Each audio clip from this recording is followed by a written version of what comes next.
Ooh.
Hey, Shinies Nunu. Hello.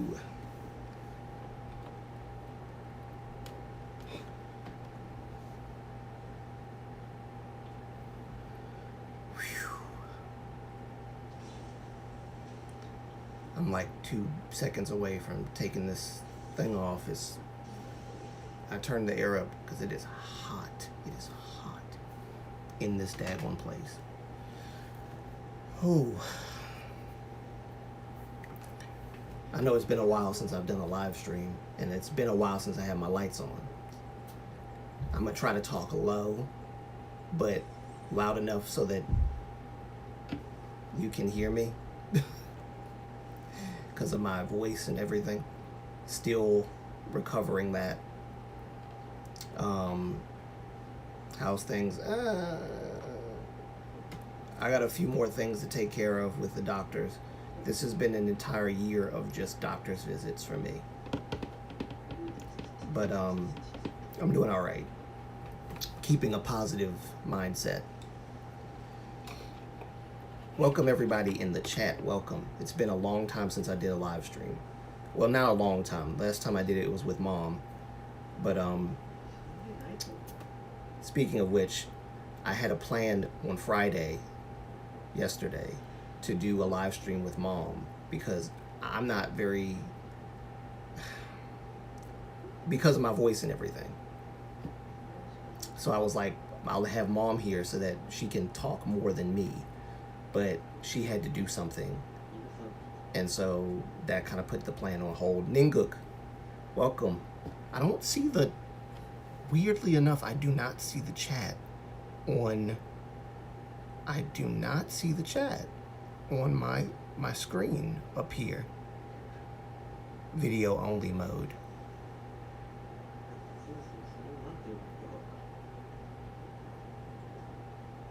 Is that why I don't see the chat? That's stupid. Okay, whatever.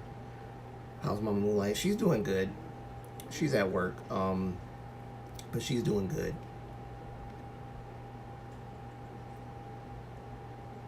Are you fine? I'm all right. I could be worse. I got a procedure done on my throat, as I've mentioned, and they said that I would have a few like issues with my throat because of the procedure, because they're sticking a tube down my throat, you know, so that they can monitor my throat muscle and everything. They said they didn't find anything wrong except that there's like some acid reflux issues, but that I should proceed with the barium swallow procedure because that might show more than what the procedure that they did on my throat showed them. And after that, there's a another procedure that I am considering doing, manometry procedure, which looks at the contracting and retracting of your throat muscle and all that stuff to see if it's contracting properly. I'm probably going to end up doing that. So it's been a whole year of doctor's visits because of this issue and that issue.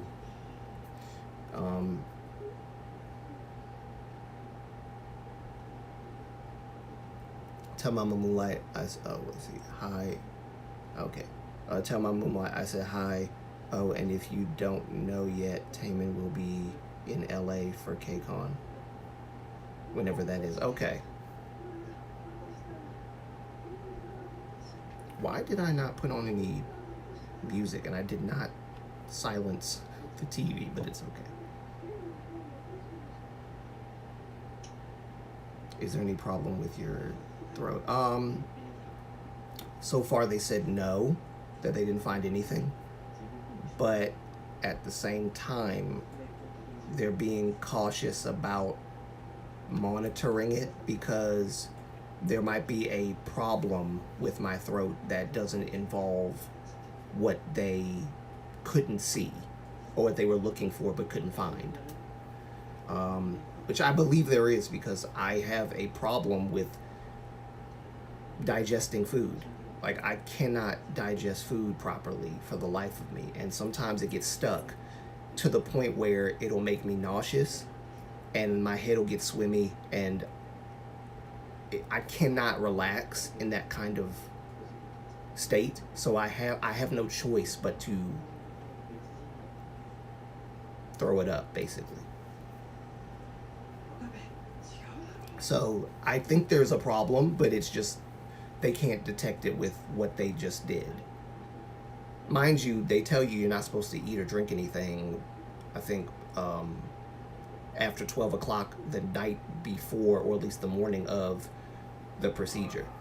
So that entire time between 12 to the time you go to the doctor to get the procedure done, you're not supposed to eat or drink anything. So that they didn't find anything, I'm not totally surprised, because you're not really going to see it unless there's something stuck in there. But it is what it is. Like I said, that's why I guess the other two procedures are probably going to be my next route. But I do think there's a problem, because he said that the problem is not with my chest, it's with my throat. So they said I have a what is this? A hiatal hernia in my throat, which is something that mostly occurs with people from genetics. Could be a genetic thing or a hereditary thing, or it could be a diabetic thing, which I'm not diabetic. So, but anyway. Yes, guys, we are about to get into the topics of the live stream. So, yeah, we're going to talk about everything. I'm going to talk about MHJ, absolutely. We're going to talk about the What is Woke video essay, because I've been meaning to get on a live stream and talk to you guys, ask you guys, did you see the What is Woke video? I know it was an hour and 25 minutes, but if you saw it, what do you think? How do you feel? That's probably the biggest, no, it is the biggest video I have ever done on this channel. And I finally got it done within a 4-month time period. But it really was one of my biggest challenges. But the MHJ stuff, yes, we gotta talk about that. I said I wasn't gonna make any videos anymore about MHJ. However, the next video I will probably do will be MHJ related, with regards to the effects of what has happened as a result of that. Not so much focusing on MHJ's psyche and what she's done. We already know what she's done. I think there's plenty of YouTubers out there that are still talking about what she's done. But the effects of what she's done trickling down into HYBE, their artists, BTS, SM, even got involved. She brought Rise's name up. She brought another group from SM up as well. So, yeah. What are the effects of what she's done? And you guys, of course, give me your take on that as well. I'm taking this thing off. It's too hot. I tried to be stylish. I tried. I feel like this thing is way too bright. Let me turn this down just a little bit. That's a little better. But yes.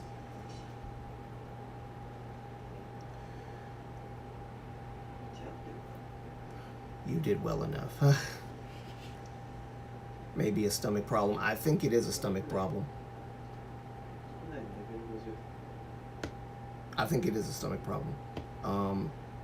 I'm the X-ray, because I did an X-ray. They said there wasn't any stomach problems. The MHJ case annoys me, so I don't follow it closely now. Well, yeah, because there's a lot of stuff coming out about it. There's so much stuff. She's trouble, pure and simple, and needs attention, so she'll do whatever it takes to get it. Yes, she will. Like, a lot of people. Then this is something that I brought up in. I think I said this in a few of the comments that I responded to in the comment section of my the video I just uploaded yesterday. A lot of people view what people like me say about MHJ as like biased against MHJ because I don't say anything negative about Hybe. However, the evidence points to MHJ in a way that you cannot help but you can't ignore it. Basically, you can't help but sit there and be like, okay, this looks very, very bad for her that she did all this. Because the biggest thing that people hold on to is that, well, Hybe put out the audit, and then when they did the audit, they could have just kept it private, but they reported publicly that they did an audit, which put MHJ in a bad position. But they're not looking at the other side. I'm pretty sure Hybe knew, given the audit they did, that MHJ was planning on coming out public against them first. I don't think they would have did anything publicly if they hadn't known that. That's my perception of that. I have a question about Key's friend Renjun. What's going on with him as he posted an apology on his Instagram, but I didn't see any info as to why.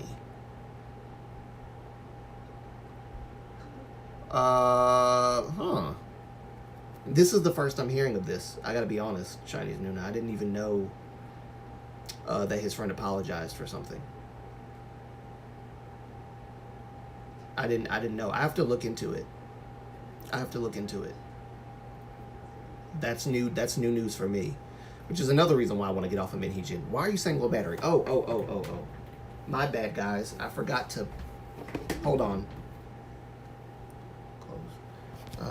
Let's see. I did not realize I didn't put this thing on my camera. Woof! This thing was going to cut off, y'all. This live stream was going to end like right there. I think it's working now. I think it's working now. Okay. It was about to cut off on me. All right.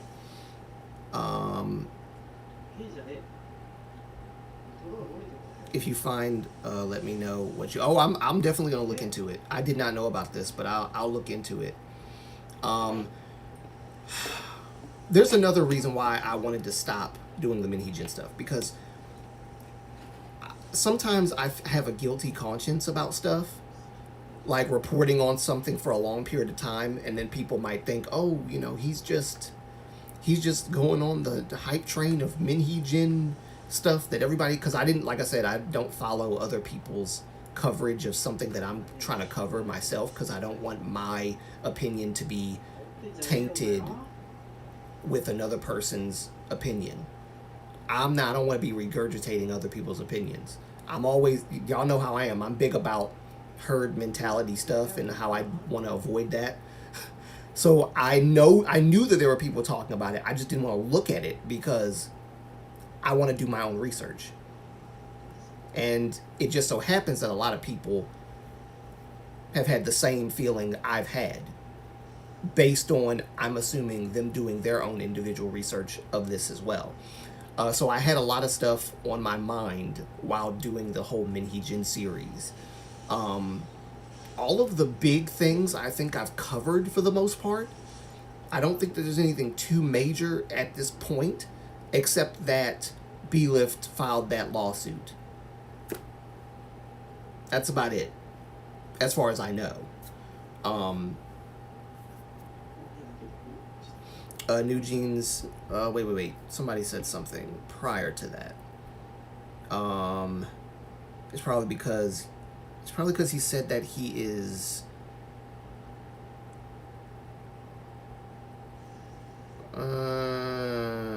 Oh. See, okay. I don't know if that's the issue, but I will say this.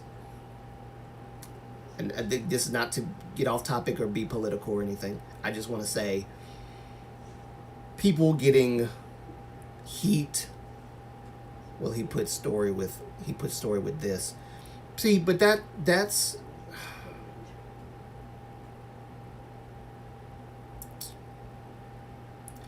I personally don't like when people shame people for buying a Starbucks coffee because the money is like funding Israel. I know that's a bad thing. Don't get me wrong. What Israel's doing in Palestine, I've said this many times. What Israel's doing in Palestine is wrong. Okay, I don't agree with what they're doing. And I'm sure y'all have seen the footages of the Palestinian people, like schools bombed and all that stuff. What they're doing is unjust. Israel, what they're doing is unjust. But people don't think about, okay, there's a Starbucks around the corner from wherever I'm working at. Let me go get a coffee and move on with my life. People don't think about it in that way. They always think about it in like the worst way possible. Oh, he's supporting what Israel's doing in Palestine. I wish people would stop doing that. Think a little bit deeper than that. Or maybe should I say, think a little more practical than that. Practically, Starbucks is probably the nearest cafe place to where he was. So he went there, got a coffee, moved on. People shouldn't constantly keep getting shamed for going to a Starbucks or whatever other place they want to go to that's close by to get something to eat. They're not thinking about the Israel and Palestine thing. They're just thinking about, I'm hungry and I want food. Practically. Let me stop raising my voice. Stop raising your voice.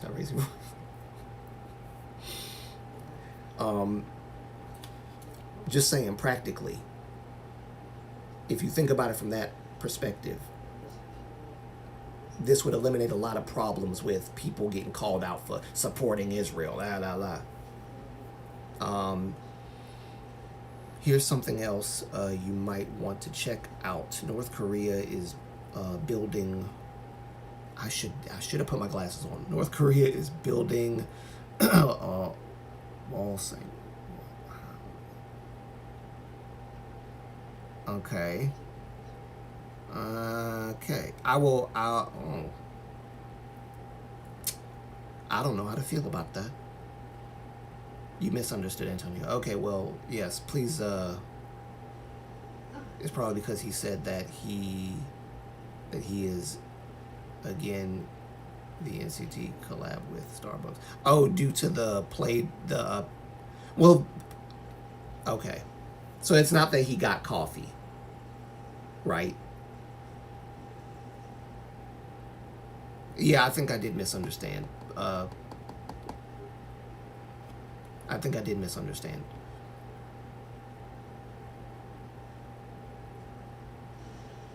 In case you lose your big notice. Boy. Right. Actually, I think my sister has one of those boards downstairs, stuck to the refrigerator. She lost her voice at one point, and she bought that. She bought that for giggles, but it was funny. Yeah, I probably should. Or I'll just type it in. Or I'll just type it in and I'll just like, shut up.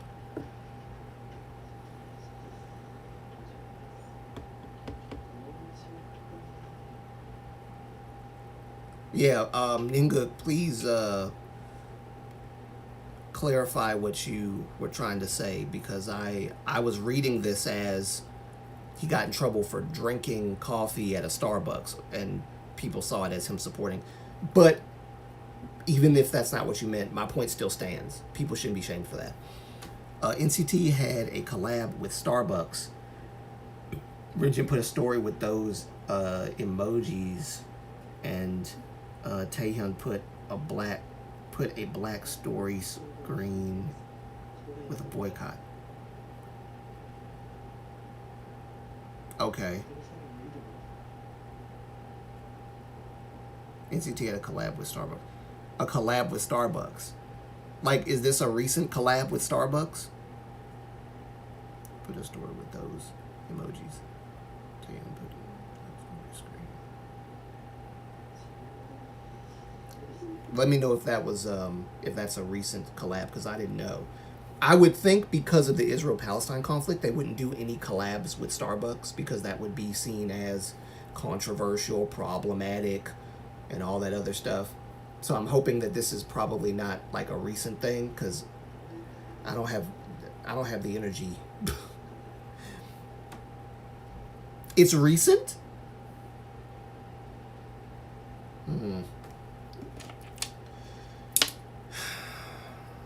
Okay, well, that kind of changes things. But I mean, in a sense, not in the sense that they should be shamed for what they did, but like in a sense that it kind of changes the past tense to present tense of the situation.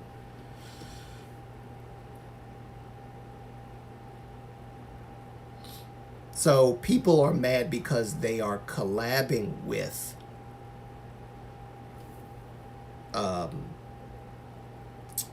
Starbucks. Must have been, what was it, like a commercial or something? It's not like they put on these commercials, oh, hey, buy the Starbucks coffee. It's half the price off, or blah, blah, blah. Oh, and by the way, make sure to support Israel. You know, like, I don't think they're doing that in the commercials. I think people just act like they're doing that. That's not me saying it in a misunderstanding manner, but God, did it get dark? I should brighten this thing up again. It did get a little dark. But now it's making me look like a yellow person.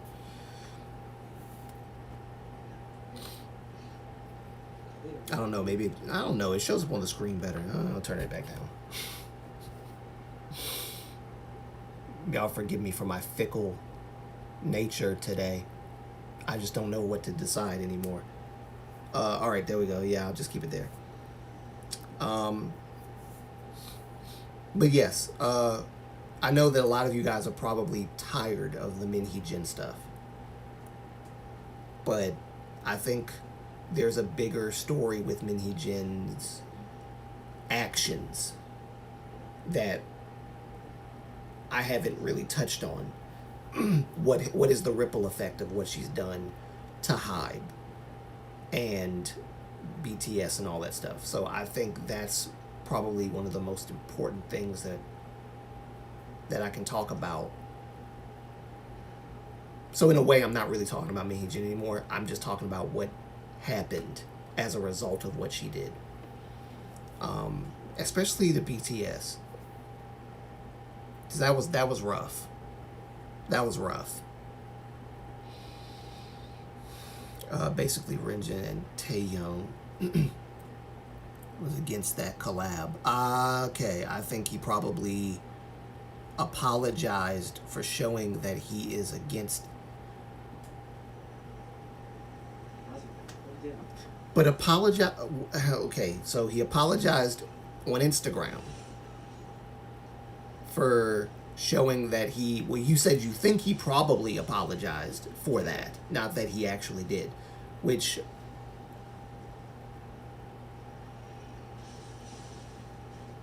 You said here that he put a story with these emojis on it: coffee, the X, the red X, and broken heart. So I'm not sure if he's against the collab or for it. I mean, based on the emojis you showed, it looks like he's against the collab, but I don't know. I don't know. It's a money thing. You know how companies are. It's money. They don't care about the money stuff. They want the money. That's all they want. They don't care about. I said they don't care about the money stuff. That didn't come out right. They don't care about the conflict with Israel and Palestine. They care about the money aspect.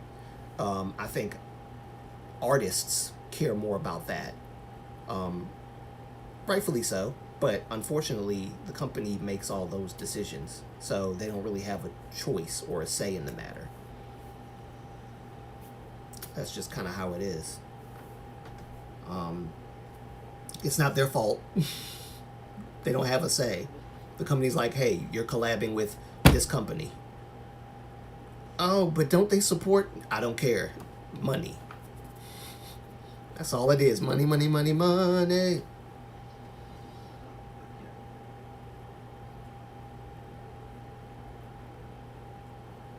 But yeah, that's interesting. I don't know if I'll make a video about that because, I mean, it's kind of like one of those things where I'm trying to figure out whether or not he's for or against the collab and what he's apologizing for. I'll look into it just to see if there is something that I can talk about within it. But if there's nothing I can talk about in it, I'm not gonna, make a video about it. Yes, he is against it, but I assume that SM made him apologize for showing that he's against it. Yeah, because it goes against SM.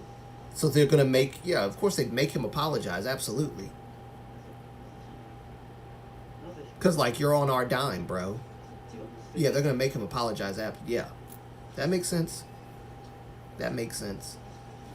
Like I said, SM doesn't care about the Israel-Palestine thing. They just care about the money stuff. However, again,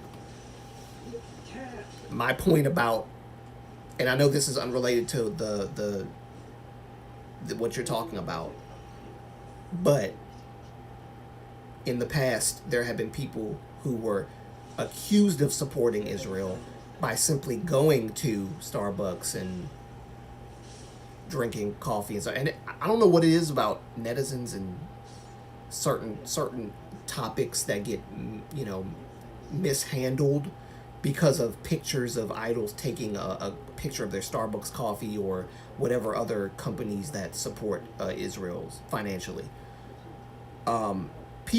Idols, everyone has been taking pictures of their Starbucks coffee before this ever happened. It's being seen as villainous now because of the Israel and Palestine thing. And people are kind of conflating Israel and Palestine's conflict with idols taking pictures of their Starbucks coffees and all that, saying that they support what's going on over there. When people have been taking pictures of their Starbucks coffee just to show where they were long before the Israel-Palestine thing happened. So I think people need to chill with that. Like I said, people don't think about stuff like this. I don't know why it's so hard to.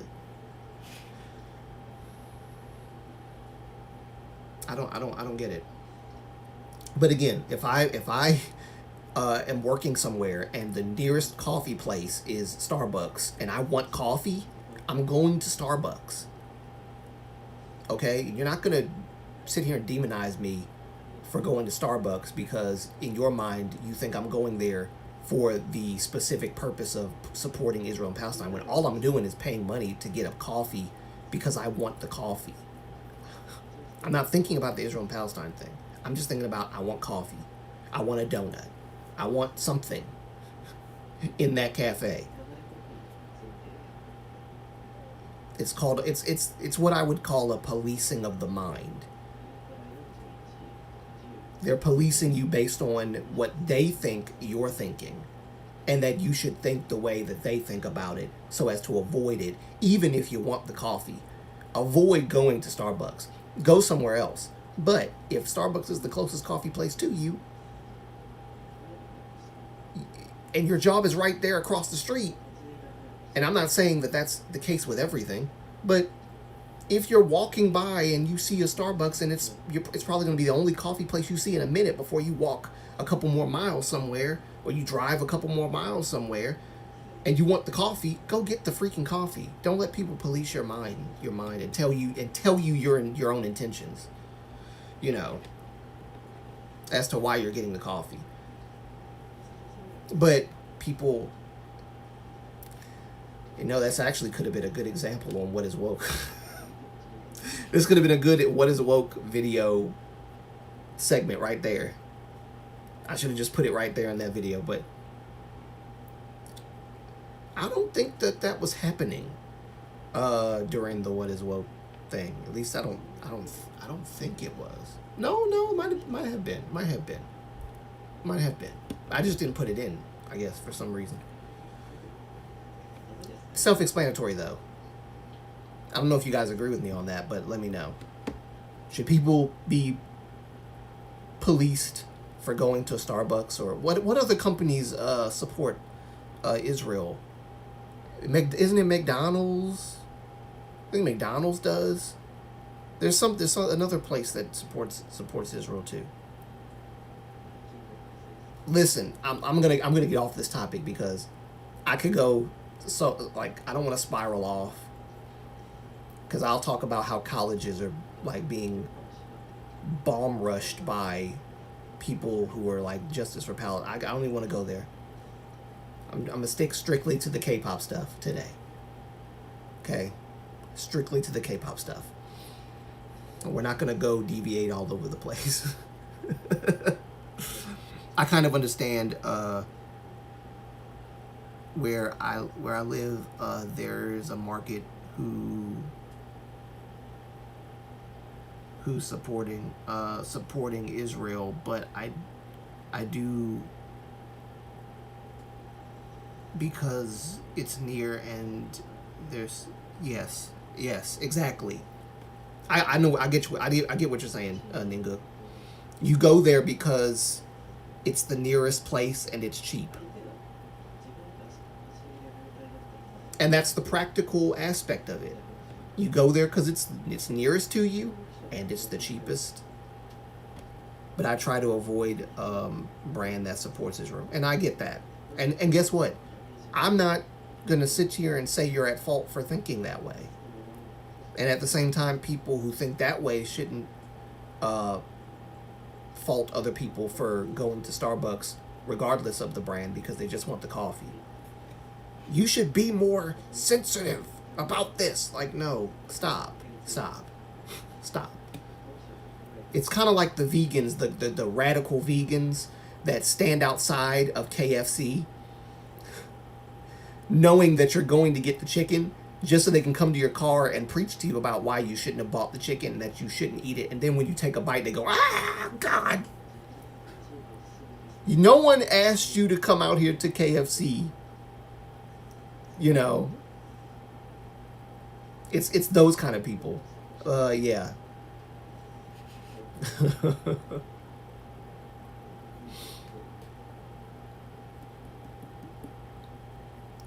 But I understand where you are on that, Ninga. I understand where you are on that. If it doesn't involve a person directly, they don't care. Yeah, right, exactly. Exactly. Yes, it's literally less than 10 minutes from my house. I think there's a lot of places like that that are nearest to people's houses than, you know, than other places. So if it's nearest to your house and it's the one place that you're going to be able to go to get coffee, fast, cheap, you know, I say go there. Even I mean, of course, holding to your beliefs that, you know, you don't support Israel and you don't support Israel what they're doing to Palestine, but so avoiding it as much as possible. But if you really want the coffee, and you go there. Yeah, there are other alternatives. You can just brew your own coffee, but it's cheaper. I don't know what's cheaper, going to Starbucks or brewing your own coffee. I don't know because I don't drink coffee. I don't drink coffee. I've only drank it sometimes, but I don't drink coffee regularly. Everybody else in my family does. I don't. But yeah, I think everybody's entitled to feel the way they feel and to act on what they feel. Just don't impose your feelings on other people and tell them that they're wrong for doing something because they don't feel the same way you do about it. Or try to shame them by saying, well, if you knew or if you thought about what's going on with Israel, you wouldn't be going to Starbucks. So shame on you for not considering. No, don't do that. Don't do that. Don't do that.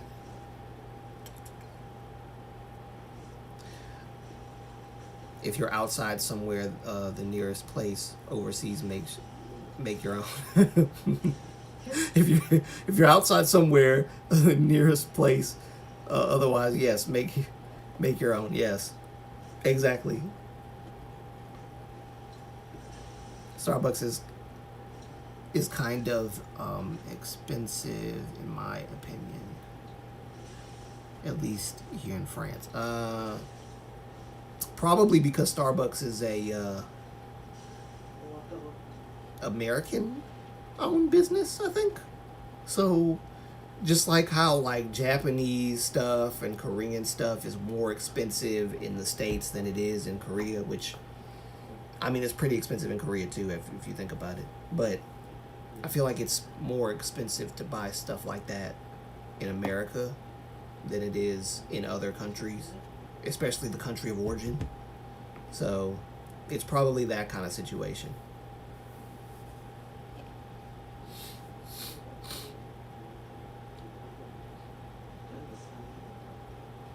Y'all let me know if I'm raising my voice too much. I'll stop.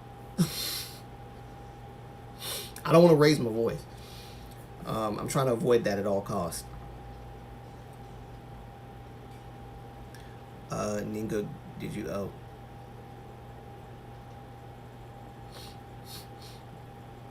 But yeah, as far as the MHJ stuff, yeah, I'm not gonna talk about MHJ anymore.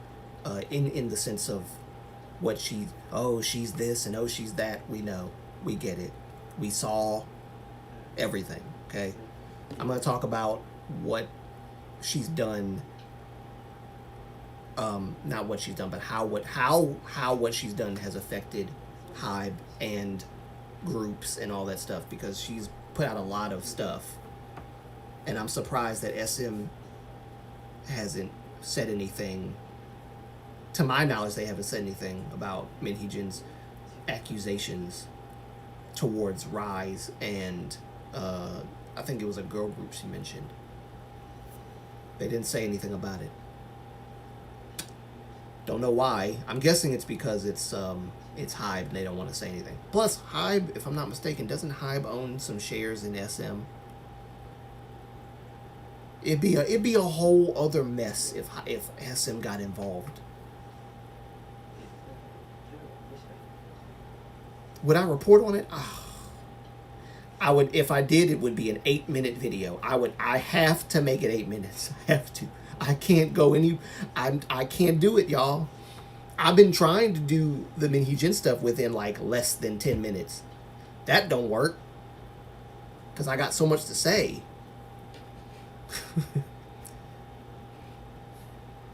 Yes, Hybe owns shares of it. Yeah, that's what I thought. So I don't think they want to get involved just because. I mean, that could be one of the reasons why. I'm not saying that's the reason, but that's definitely a contributing factor, I'm sure. In my mind, I'm sure. This is a mess. That's why I don't. That's why I don't feel like talking. It's too much. There's so much stuff. We're like the half of the year is almost gone, guys. I'm gonna be 33 next month. Half the year's already almost gone, and Minhee Jin's the news with her is just like gonna last for a long time. I'm licking my lips too much. I need to do something about it. I don't feel like moving though. I don't live in Paris, so I didn't see him. I live in the north near the border of Belgium.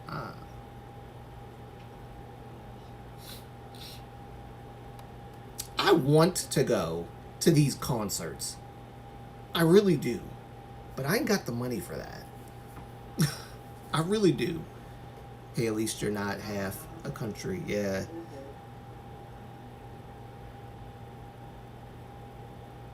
Half a century. Sorry, I misread that. Oof. Glasses, people. Hey, at least you're not half a century. Yes, that's true. That's true. I'm not. Thank God for that. I'm still young and vibrant. I wish you guys had met me in my 20s.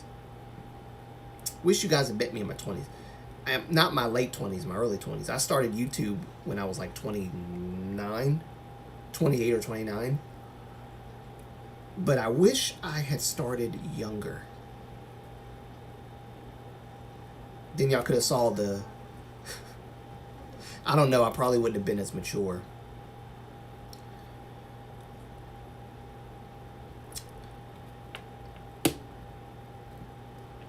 This is a side rant. This is a side rant. We're gonna get to the next top. Well, actually, no. I think we're still stuck on Minhee Jin because I'm still looking for anybody who wants to comment on it. If not, then we can move on. If y'all are good, because all I'm really saying is stuff that we've already know, and just saying that. In the future, when I talk about Minhee Jin, I'm just going to talk about how what she's done has affected so many groups and companies, because companies are looking at this like, oh, okay, if a subsidiary company within my company tries to do an uprising and usurp power because of something in the contract that I put in, or that I let somebody put in, yeah, we're going to have to change some contracts. He's doing promotions for his new Japanese album and song. I heard the instrumental. It was cool. Wait, is the instrumental the one that we was listening to about the fortune teller thing? Fortune teller concept? Is that what that is? You know, I'm kind of mad at iTunes. They don't put Chinese Japanese songs on iTunes. I can't find them because I don't have like a Apple Store, Apple Music's thing. I like iTunes. I like to buy the stuff. Yes, Malai, okay. They don't put out the Japanese shiny stuff on iTunes. I want the Japanese songs, Light the Fire and all these other stuff, Always Be By Your Side, 1,000 Years. I can't find any of this stuff. The Lucky Star or whatever it's called, Lucky Star or whatever. I can't find this stuff on iTunes. I don't think it's on iTunes.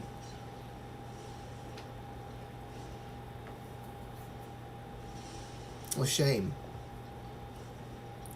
But yes, let me know if you guys are done talking about Minhee Jin and want to move on to the next topic.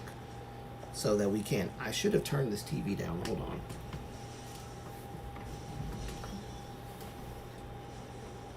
By the way, that's Mochi-san live streaming right now, playing Elden Ring. But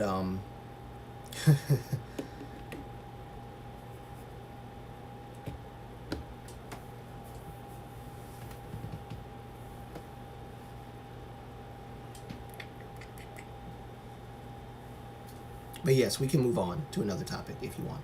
I might just move on anyway because I think I'm done with Minhee Jin. If nobody else has any comments on Minhee Jin, Minhee Ha, then we will move on from Minhee Ha and go to the What is Woke essay,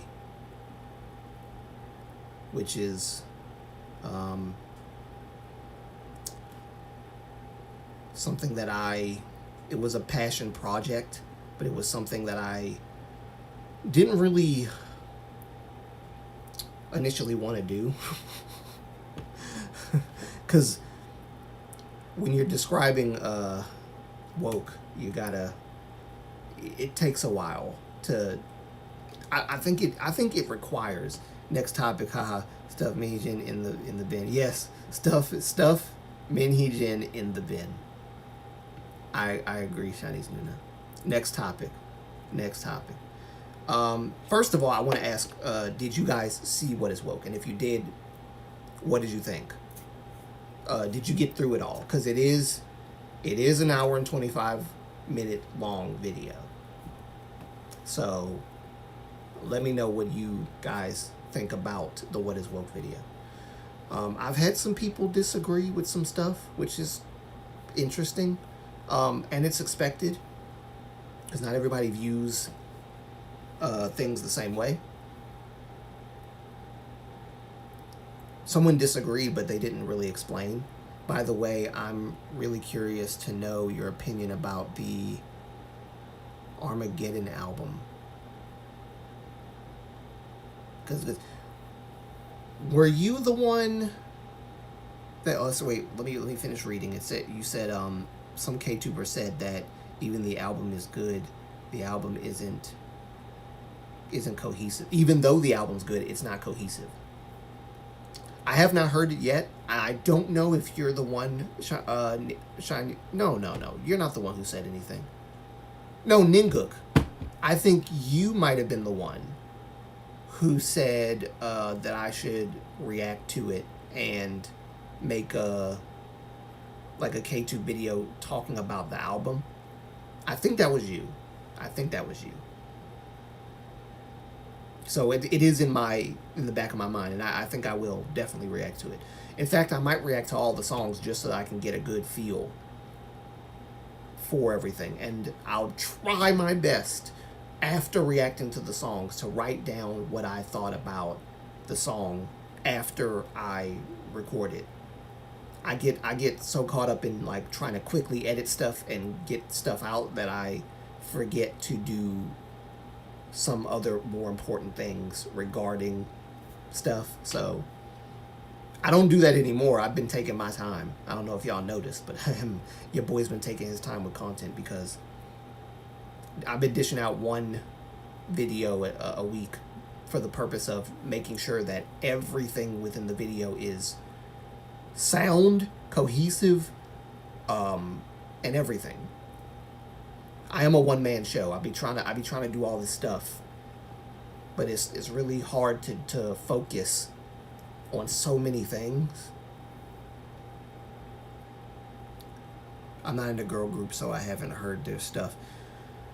I'm trying to get more into girl groups. It's very hard for me because guy groups are my niche. Like, that's my thing. That's my thing, is guy groups.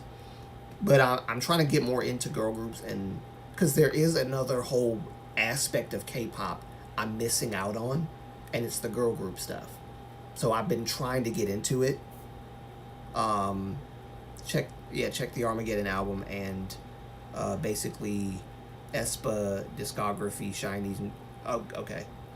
Yeah, I'm gonna look at that Armageddon album definitely, and listen to it because I want. Actually, I'm. What I might do is I might make the reaction videos and kind of listen to the songs with you guys. I'm trying to get back to the reactions. I really am. It's just I have a lot of appointments I gotta go to, and my voice has been acting stupid.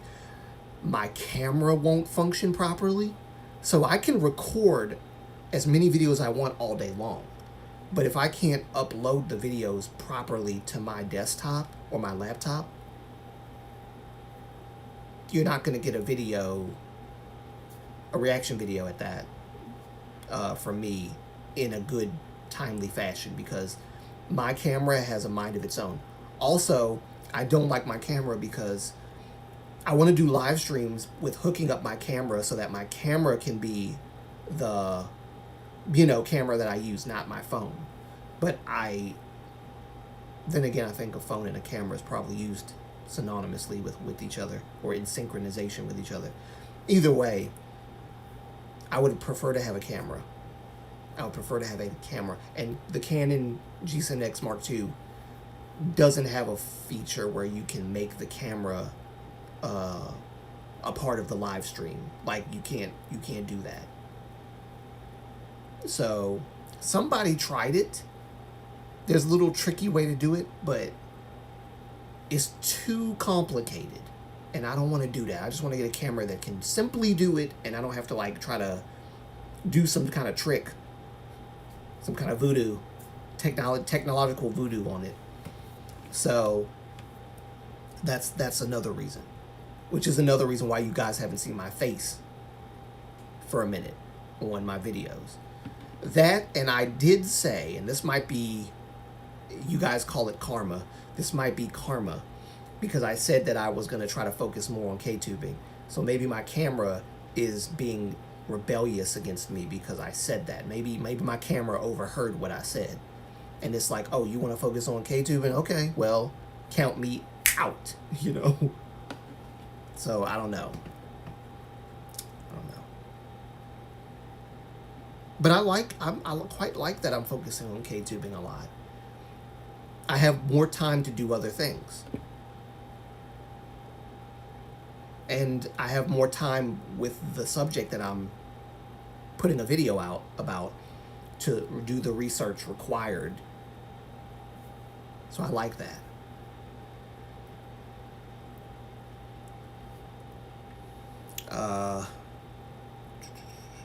Will the song,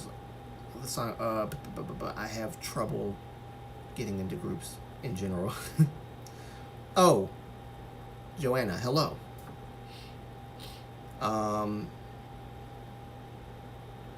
Well, the songs are diverse in terms of styles, but to me, it's not a problem too because the songs are so good. Appointments first, Moonlight. Don't make me. I know. Appointments come first. I know. My mom does the same thing to me. Appointments come first. Amen.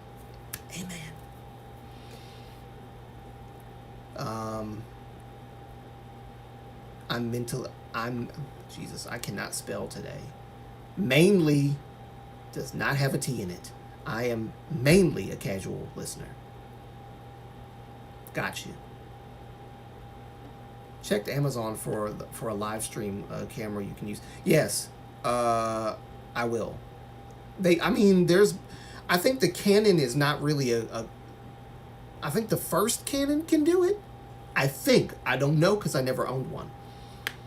Mark II can't. Mark III, I don't think that can either. I think the Canon brand in general is just not good for live streams. It's only good for vlogs. That's why when they market the Canon, they market it as vlogging camera, not live stream camera. I probably should have thought about that before buying it. But whatever. So I'm gonna probably get a new camera anyway, and it's not gonna be a Canon.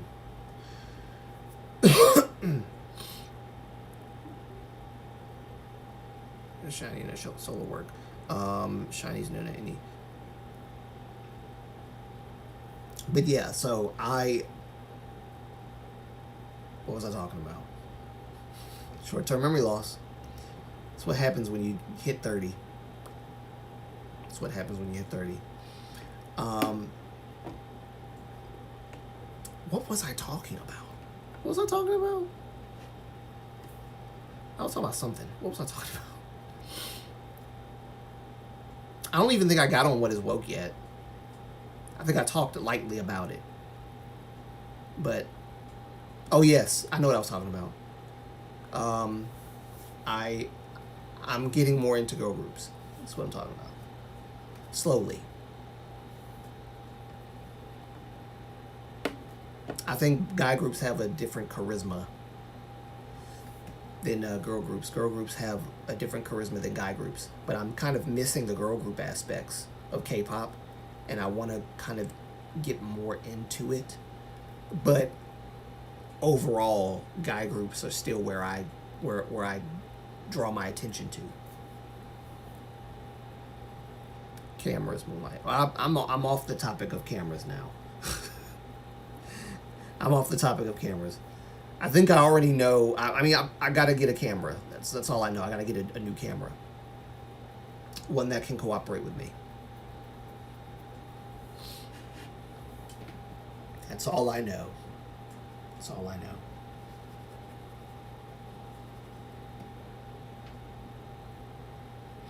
By the way, ever since the MHJ stuff came out, people have been flocking to the channel. So I do want to say, to look at the camera, Avery, look at the camera. I do want to say to everybody who is a new subscriber, welcome to the channel. I usually do this in a video when I'm like reacting to something or whatever, but welcome to the channel. I need to make a welcome to the channel video. You know how YouTube channels have like an intro video where they say, welcome to my channel, this is what my channel is about, da da da da. That's what I need to do. I haven't done it yet. I think I have like a intro video that's in place, but it's a KTube video, but I can't remember exactly what the KTube video is. I think I need to do like a proper intro video, sitting at the camera. But again, I need the camera to function properly to do that.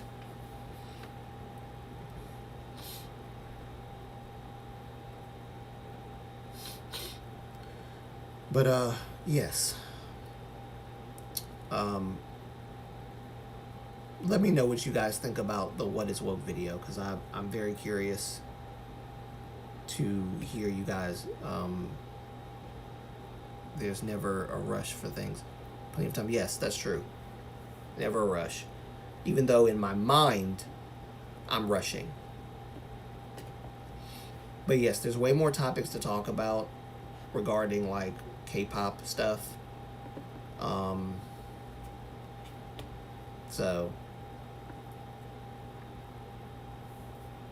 But yes, a lot of people have flocked to my channel because of the MHJ stuff. So, thank you guys. I hope you'll stick around for more stuff, because there's a lot more to talk about. MHJ just kind of became a big thing, and I think anybody who's reporting on it, it's like going to get automatic attention no matter what. But I just hope that when this dies down, that people will still be interested in other topics as well, because I cover a lot of stuff. A lot of stuff. So, if you're down with that sort of thing, let me know what you got. Well, not let me know what you think, but if you're down with that sort of thing, stick around.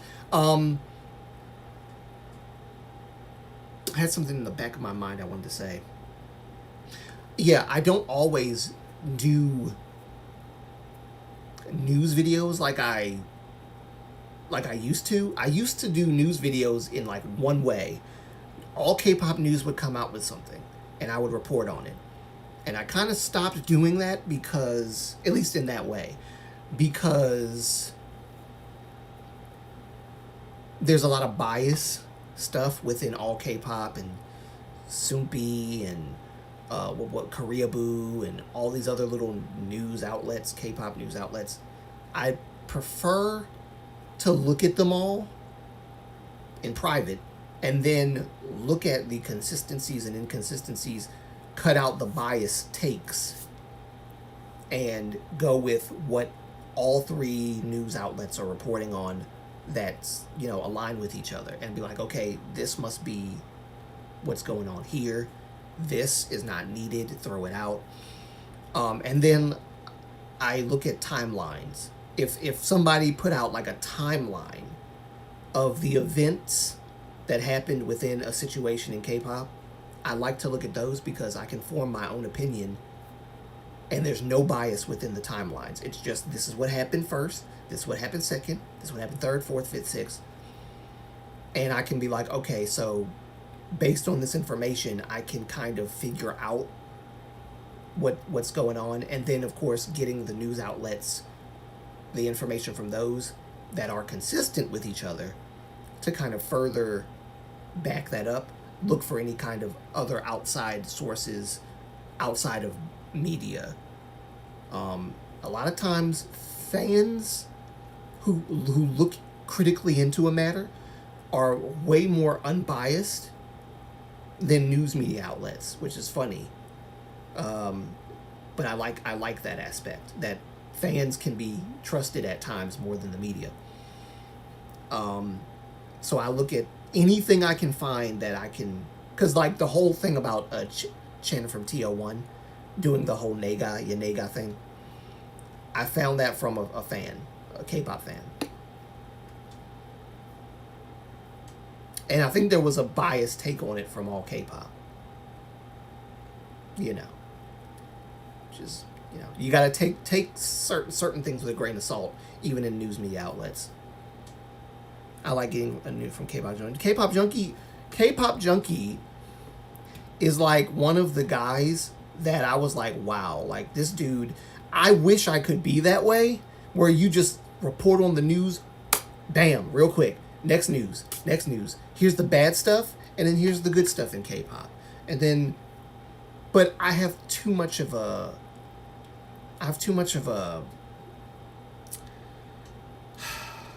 I guess, I don't know. I tend to like to talk a lot about what I think about something. And I like to focus on one topic. He is basically just news, which is amazing. And I just don't have that skill to be just news. Awakening Wings. Hey, what's going on, Awakening Wings? Been a minute. Oh, Awakening Wings, you're the one who said you like K-pop Junkie. Okay, gotcha.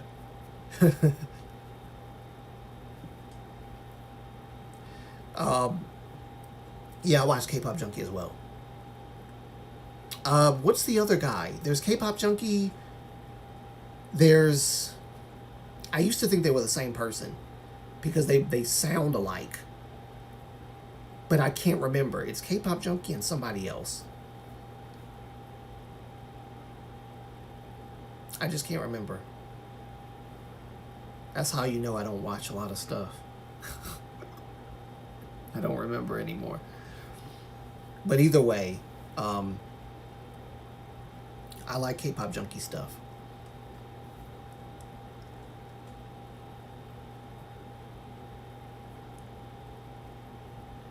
I had actually said something very interesting to someone regarding online. Me cutting myself off to read a comment. It's hilarious. Online publications like Koreaboo and all K-pop use so much clickbait. Many people just read the headline and don't bother to look any further. Yes, no. Actually, that's one of the reasons why I don't like what is it? Cookie Lit? Y'all know that YouTube channel, Cookie Lit? I used to watch Cookie Lit, and then I started realizing that there's something off about the level of insensitivity that they have towards certain topics. I don't know who Cookie Lit is or what they are, a voice automated thing or whatever. I don't know anymore, but it just looks like a factory thing. It just looks like a manufactured K-pop news gossip and gossip farming or whatever. I don't know what it is. I have no idea. But I don't like watching Cookie Lit anymore because it's just... And honestly, I don't want to become that. That's why I'm trying to put more thought into and more research into what I'm doing, because I don't want to become Cookie Lit 2.0 or Dave Decide 2.0. And I know I'm throwing out names, and I'm trying not to be disrespectful. And this is no disrespect to Dave Decide, because I think that he's probably a pretty chill dude and cool dude in real life that I could actually hang out with. But I don't like the way that he does his stuff, like his thumbnails. I don't know if y'all realize that man's his thumbnails are just ooh. I've actually been meaning to make a video talking about like that whole thing, only because I found out recently that he's been doing this. Because I've been paying attention a little bit more, and I was like, okay, I can't watch. I used to be subscribed to him a couple months ago, and I unsubscribed because I said something. Why do you make your thumbnails say stuff like Jungkook reveals his sexuality, and stuff like Suga comes out on this talk show? It's always like a sexuality thing with him. And I don't know if it's like gossip, well, I do know it's gossip from netizens that he's kind of making news about. And I don't like that, because it's just how he paints it on the thumbnail, as if they actually did reveal their sexuality or whatever. Sexuality is not supposed to be a big deal, and yet you make it a big deal by saying that they came out. And by the way, Dave Decide knows, I'm assuming he knows good and well, that if an idol, male or female, came out as gay, bi, asexual, whatever, most cases, that's a death sentence for an idol's career. So I know that BTS didn't say anything. I know for a fact that a lot of these other people didn't say anything. So I don't understand that. And I thought that he was a legit BTS fan. And I found Dave Decide back during when COVID started. When I was in college, I found out about Dave Decide. And I thought, okay, he's a BTS, he's an ARMY, right? I don't know about that no more. I don't know about that no more. Bad English. I don't know about that no more. Double nose. I don't know about that anymore, because if you were a real BTS ARMY, and I'm not saying that BTS ARMYs aren't guilty of doing stuff like this, because BTS, there are some very toxic ARMY in the fandom. There are. We've seen it. But Dave Decide, I don't think he's an ARMY for real. I think he's just hopping on the BTS hype train because BTS is the #1 most famous K-pop group abroad. If it was a different K-pop group that got there before BTS, his channel would be about that group. Honestly, if I was a betting man, I would put money on that. I don't think he'd give one crap about BTS if another group was in the position that BTS is in, he would have made that channel about that group instead of BTS. That said, I still think Dave Desai is a cool dude, somewhat. The views on K-pop is a little weird. I've seen him defend himself on, I think, Instagram and a few other places from people calling him out for stuff. And I thought for a while when I watched, I was like, yeah, that makes sense, Dave. That makes sense, Dave. But in the back of my head, I'm like, but you did say this and you did say that. And what they're saying you're doing is what I've seen. I think I was trying to play devil's advocate in my head as a way of trying to cope with the with the reality that he actually is like that on his K-Tube stuff. But the truth is, he really is like that, and I just had to realize I need to stop coping. I need to stop coping and realize that is how he is.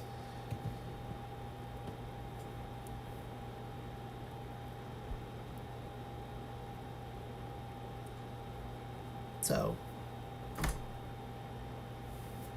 and there's this weird thing getting off of Dave Desai. Like I said, I could make a video on that. Not so much exposing Dave Desai, because I didn't know this, but 3 years ago, people had made videos about Dave Desai's stuff. I know. I did not know. I found out maybe 2 months ago that there were people from 3 years ago talking about this dude. So he was doing this years before. He was doing this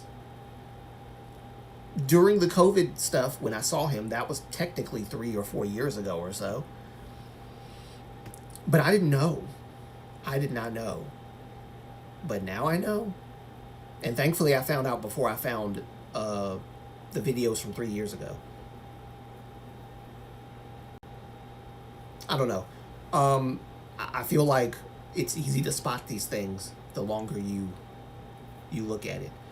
But yeah, I think that's why I like people like Chojimi and Ho Shining and so many other K-tubers that I found. You know, I guess Planet MHJ, and there's another one in my head and I can't think of his name. Teju. Because they are really not about the drama aspect. I've been trying to not be about the drama aspect, but the news comes out and I want to give my take on what I believe. So I'm not trying to like drama farm or anything. I'm just trying to give my opinions based on the evidence that's presented. And that's what I do. I like reporting on news stuff. That's me. I like that. I like that. And I had an obsession with being a news anchor when I was like 10 years old, so maybe that factors in as well. But I like doing that. I don't subscribe to the K-tubers or other channels until I feel like I can trust them. Yes, Awakening Wings, 100% agree with you. 100% agree with you on that. I would advise, do not subscribe to anyone unless you feel you can trust them. Because that, you know, we judge people that don't judge. No, we judge who to let in our lives and who to let out of our lives, or who to not let in our lives at all. Right? Sometimes we have to make a judgment call on friendships. What friendship is adding to my life? What friendship is taking away? What friendships toxic? What friendships are not toxic? What friendships are adding to me? You know, which decision should I make about the company that I should choose to work for, or whatever the case? We all make these choices, and I think it would be terrible of us to not use our brains to look into, is this person trustworthy, or like, are they just doing this for clickbait? Are they just doing this because it's the current trend? Are they just doing this because it's an easy click and a like and a view and all these things? Are they just talking with no information at all? Or are they just so much misinformation put in one video and you're like, nah, no. So yeah, we all have to make these judgments. And I appreciate people who, by the way, both Teju and Chojimi talked about the Quiz of Armageddon album. Did they? Interesting.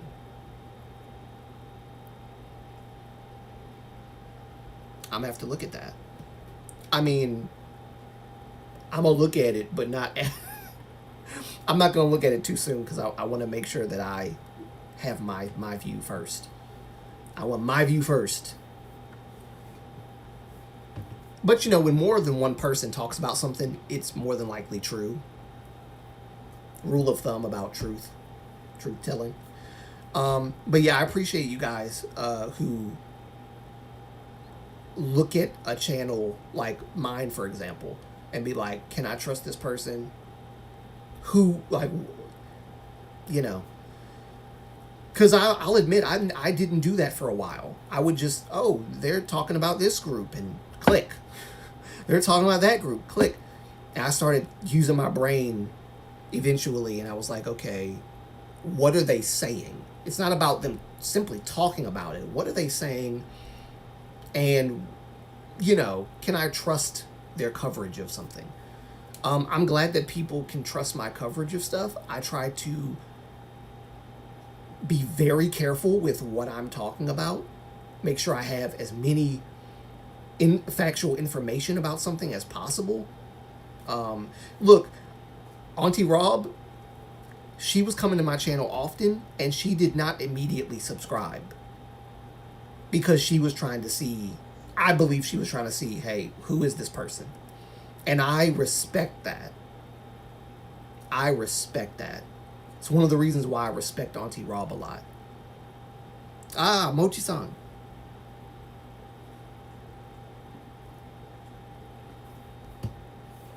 Ah. Mochi-san.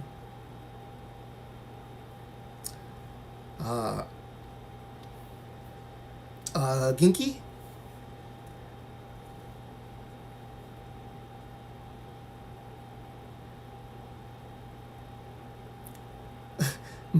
Mochi, I did that too, Moonlight. Yes, and I appreciate you for that.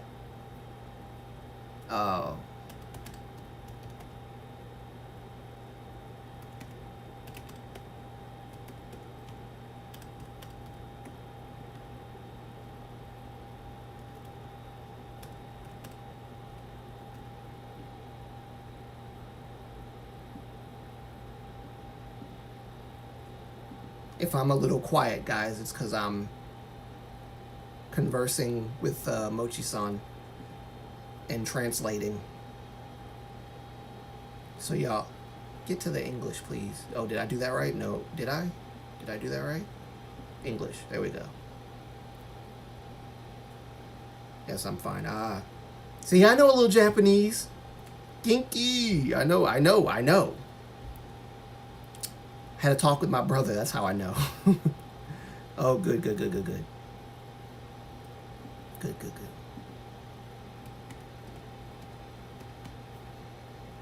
I'm glad you're doing well. Translate to Japanese. Oh, by the way, I'm going to tell you guys why I stopped using Papago. I'm going to tell you guys why I stopped. I'm going to tell you guys why I stopped.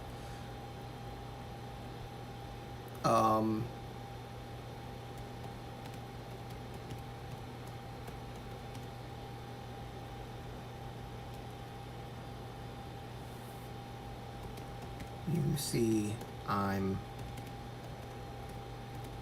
watching your live stream.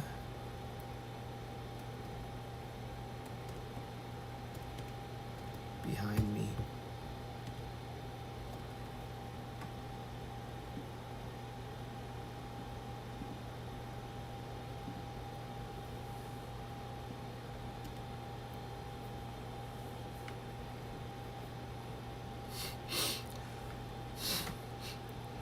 By the way, guys, I know even if you guys probably don't,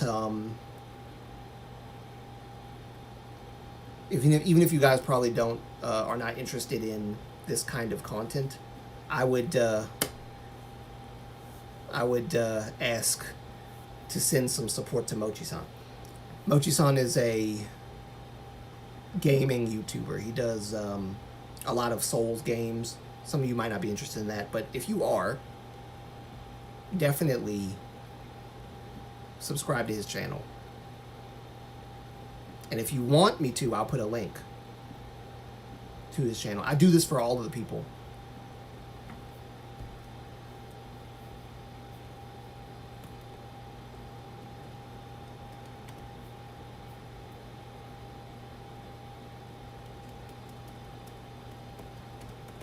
Are you still playing? Wait, is this still live?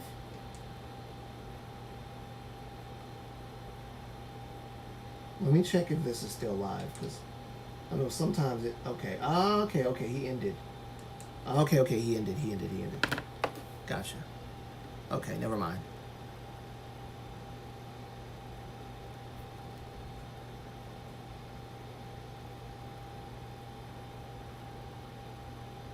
There won't be any soon there won't be any bias. I don't know. I don't really have a bias in BTS.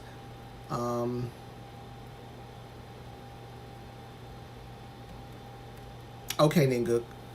Enjoy your meal. And I'll see you again if I'm still live. If my phone doesn't die on me.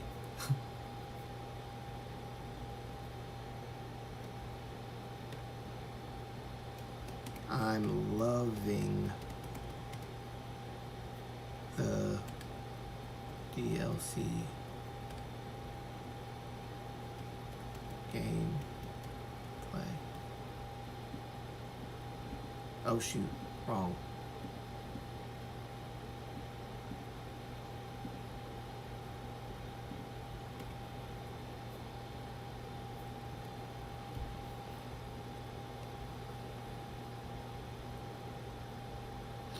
Yeah, I stopped using Papago, guys, because Papago was lying to me. I talked to my brother, and I told you guys my younger brother is in Japan. Both of my brothers are in Japan, my older brother and my younger brother.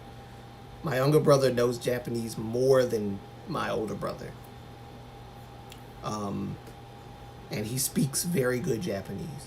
So he was telling me that Papago, because I was telling him what Papago said, and that Papago was giving me the most informal version of certain sentences.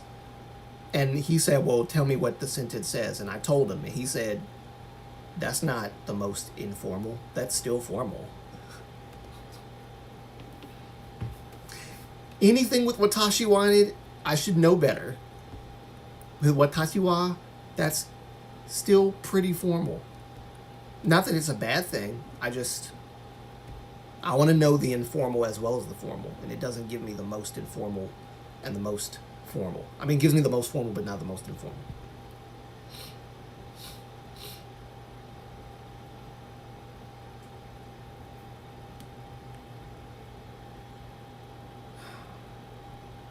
So now this is me now trying to keep up with a bunch of stuff at once. Oh.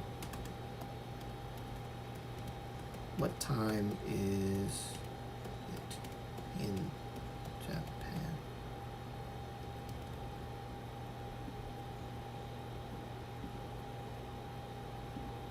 I don't know if Mochi's still here, but I'll definitely ask.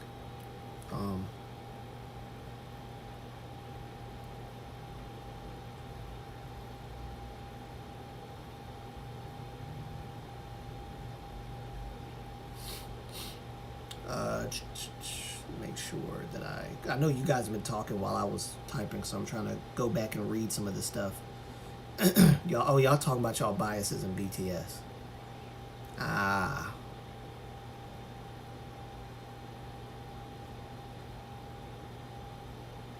I heard about it, and if it's true, she deserves it. Wait, heard about what? Both. Wait, what? Did you hear did you hear the Army fan that supposedly kissed Jin on his military discharge is being sued?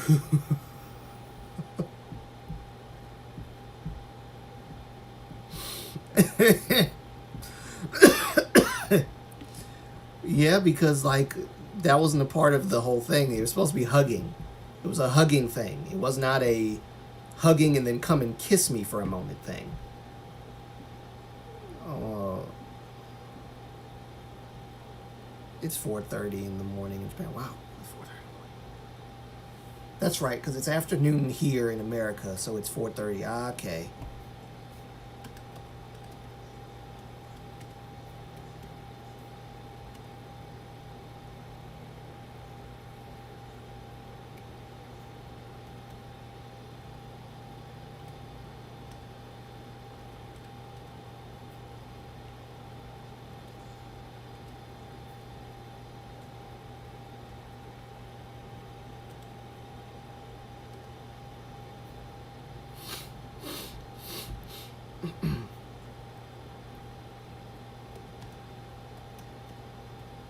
I woke up at 11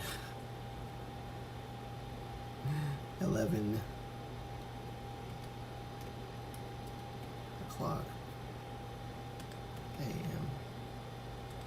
So I was late to everything.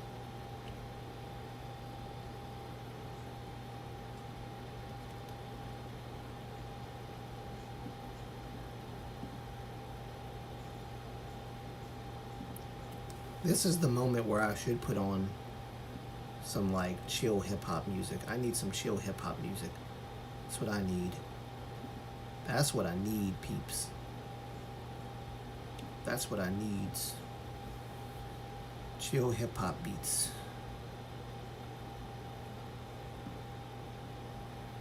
I normally don't do YouTube without chill hip-hop music or something. So let me go find some.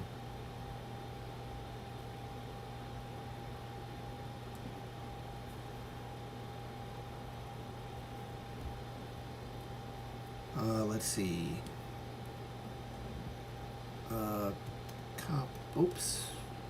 Copyright free. Copyright free. Lo-fi music. Make this a little bit now. Never mind. I don't think I need it too much. Actually, I could do it on my. Oh shoot.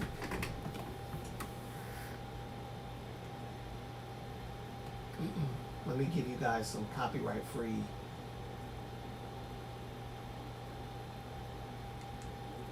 Lo-fi. I can't see.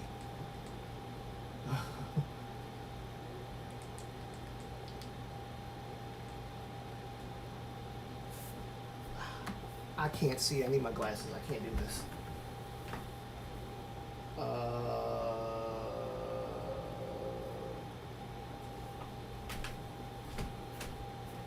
Can't do this today.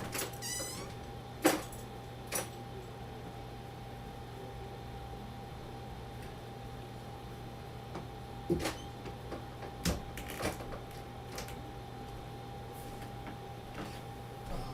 see.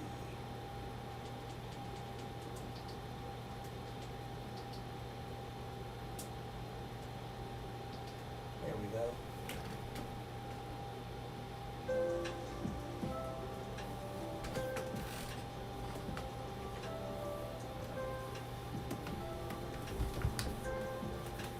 think that's better.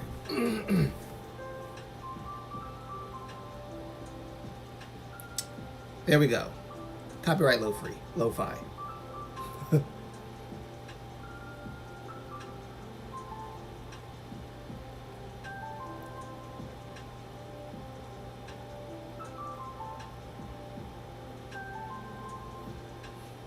My arms look so freaking small.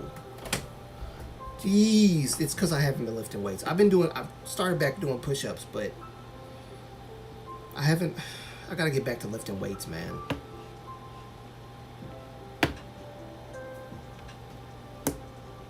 Gotta get back to lifting weights. My arms is looking a little chickeny.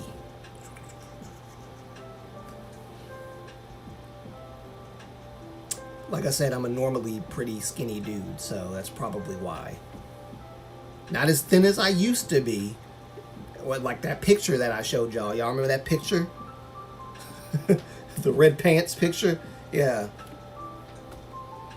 I was at my thinnest back then.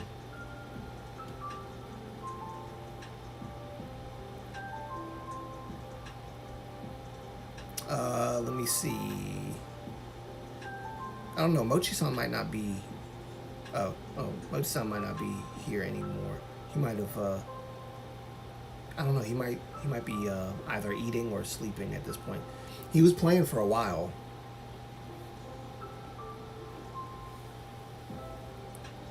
Actually, I kind of like that. Let me just kind of angle it over here a little bit. Oh, by the way, guys. There we go. Like that. There we go. By the way, God, that's bright. I hope it's not showing up on here like that. I mean, on here.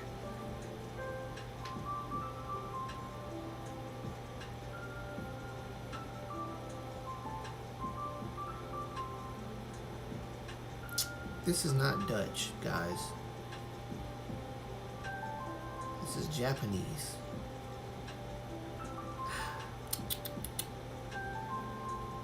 Sometimes this thing just doesn't want to do what I want it to do. There we go.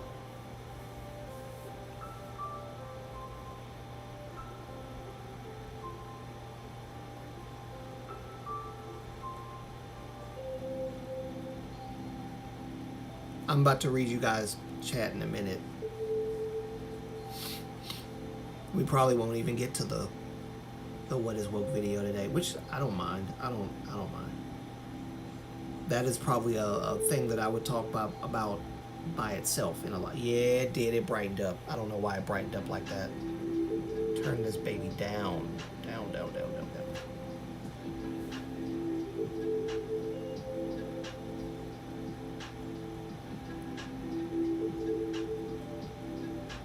And it's freezing up on me. Come on now. There we go. All right, let me look at Mochi-san's comment for.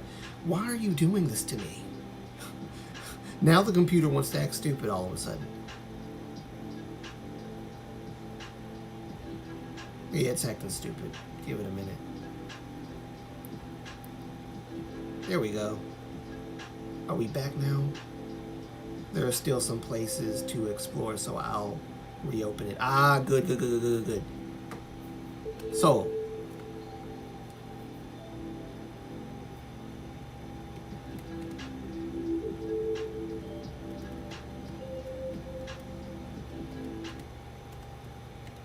I want it, and I can afford it. Can be one and the same with Chevy Trax.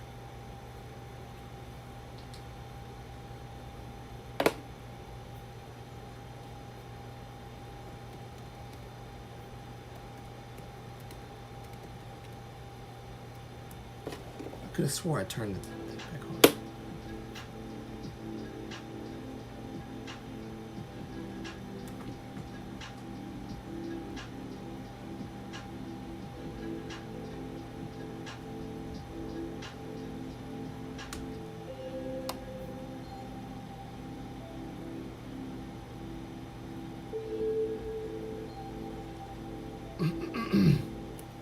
It started so there will be fewer comments. Okay.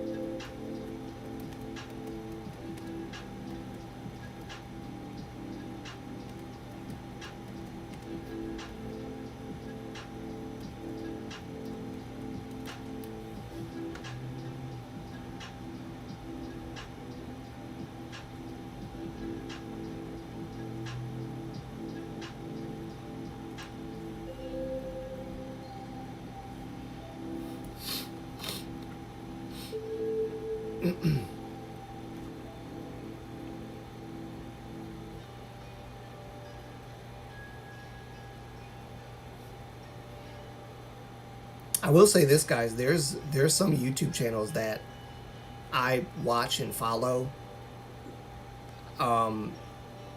That I don't know, who they are for real, for real. It's just that I watch them for entertainment purposes. That's kind of how that is.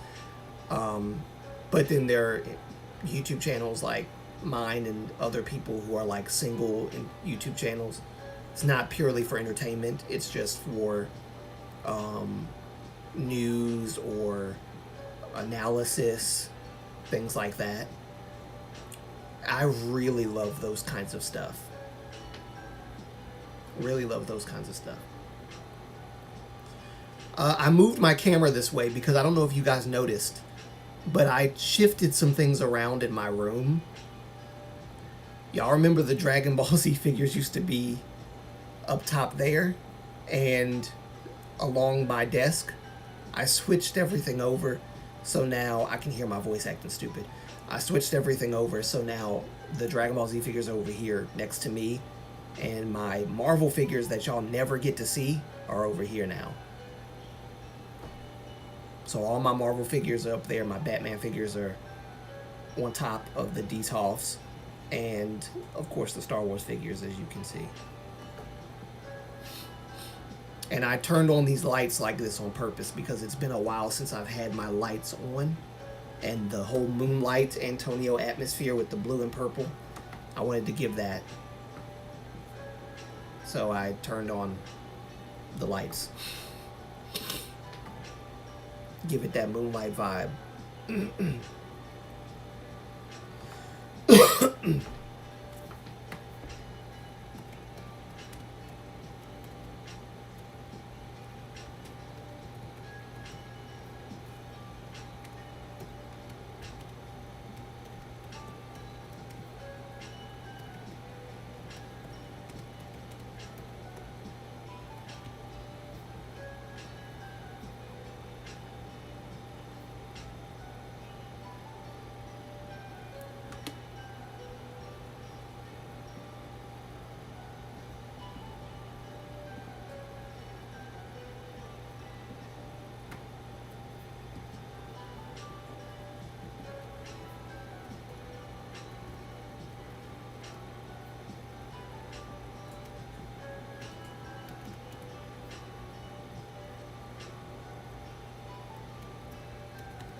Sorry about my silence. I'm just trying to make sure I type all this stuff right.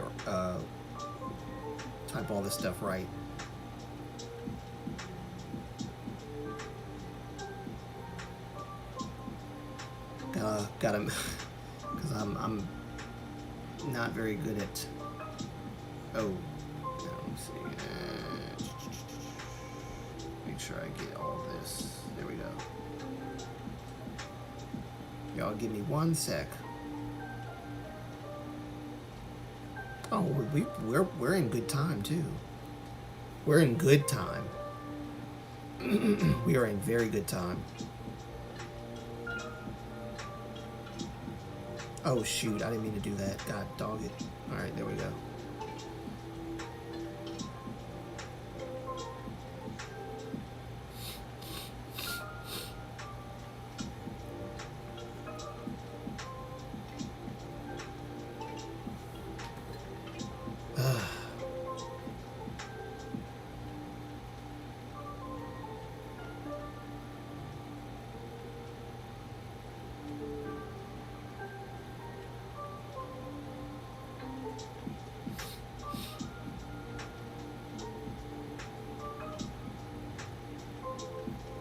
I'm sure I've missed a ton of you guys' chats. But you guys probably been talking to each other, so that's good. It's awesome song. Did you Minho's for Dynamite Live when you look?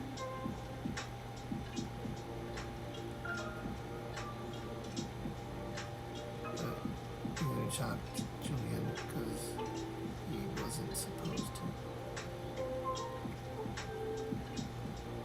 Oh, I'm just way behind. I'm way behind. But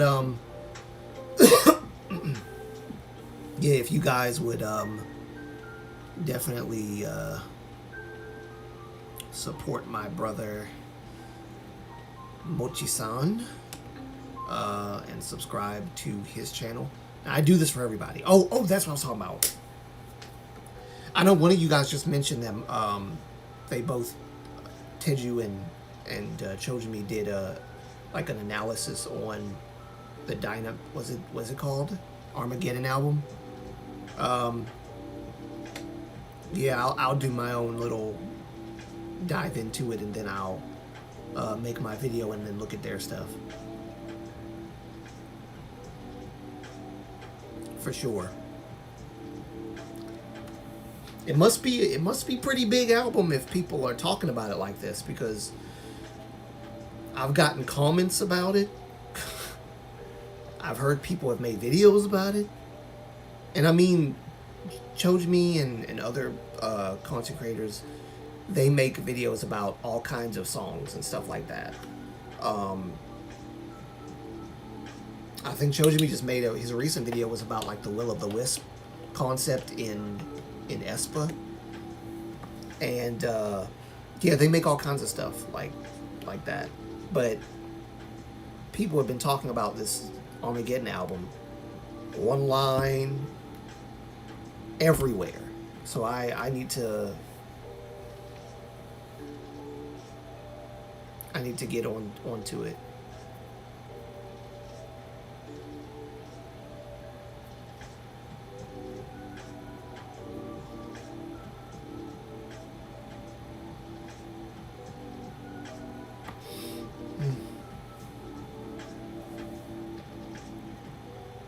Not sure if it's Espa or New Jeans, but Taemin and Key did a reaction vid. Oh, okay. See, I told you you'd like JS.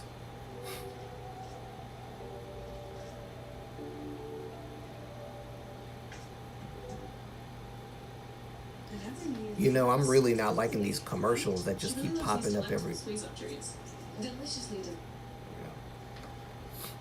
I'm not liking that commercials keep popping up all the time when I'm.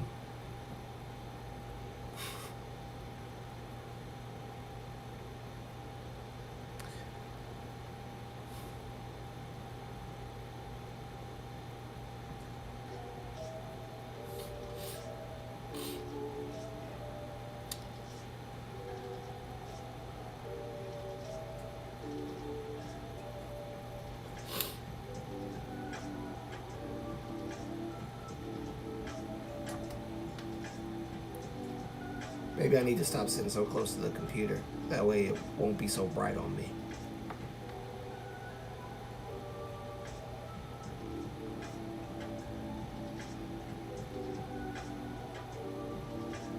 Welcome back, Ninguk. Oh.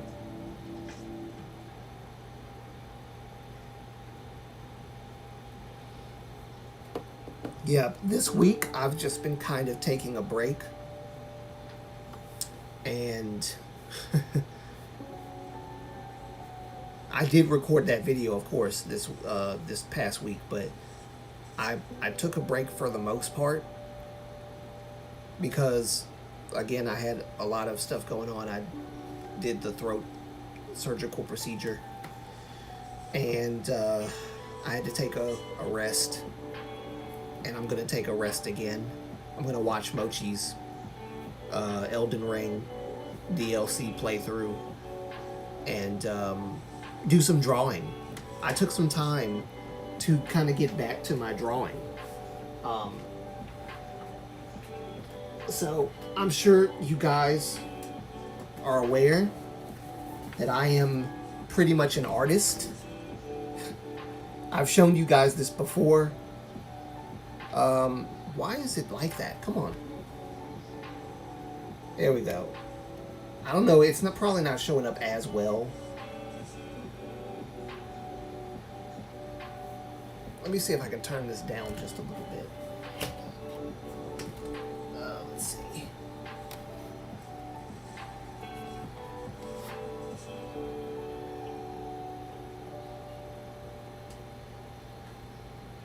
But I've shown this before. Okay, it kind of shows up. But I've shown this stuff before. I'm just kind of going over this a little bit because I wanted you guys to... this, I've already drawn this. This was like... when did I draw this? 2020. During the COVID pandemic. I drew this. It doesn't show up completely as well as I would like it to. But yeah. I've been drawing stuff like this. I haven't finished this picture. I'm going to, but I haven't finished it quite yet.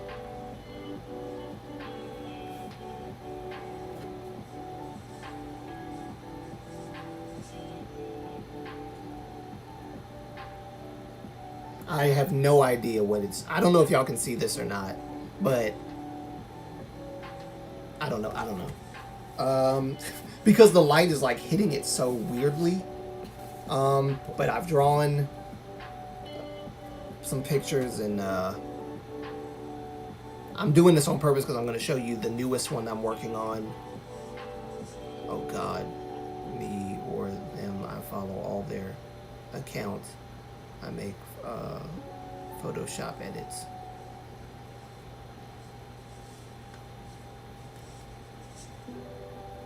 Yeah, I don't know if this is showing up well.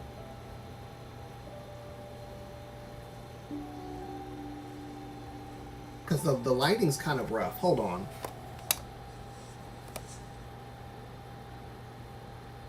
Okay, maybe if I turn it down, like, maybe...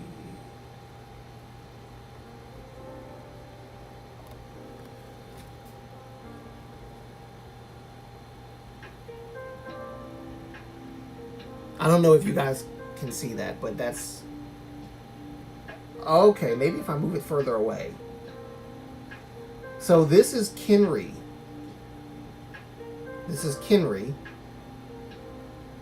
from, he's a YouTuber that I've been following.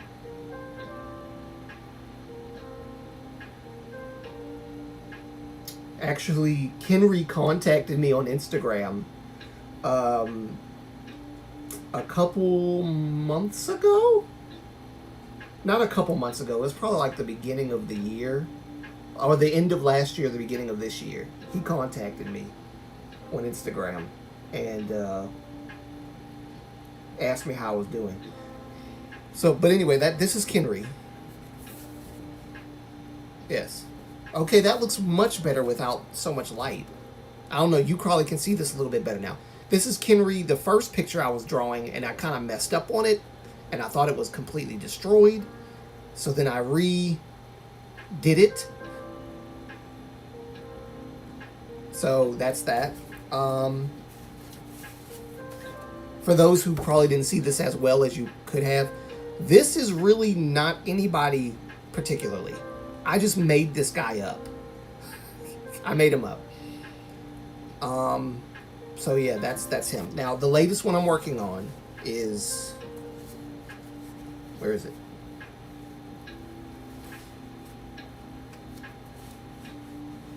As soon as I find it, hold on.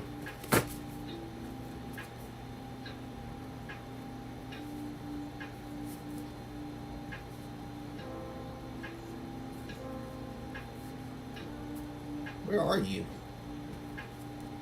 Did I put you at the bottom? Let me see. Okay, here we go. I need to do that. This is the one I'm working on now.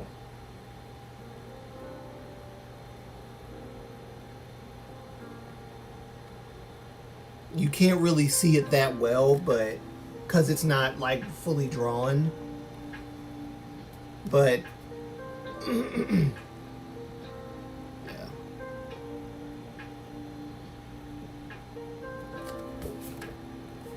That is Vaughn.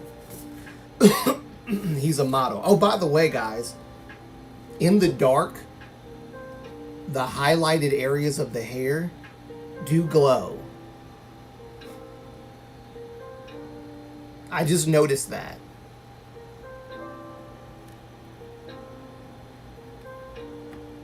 That's pretty dope. I'm not gonna lie. That's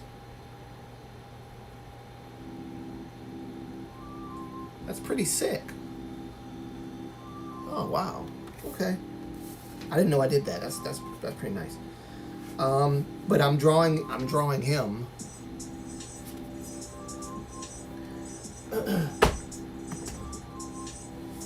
Let me turn my light back on.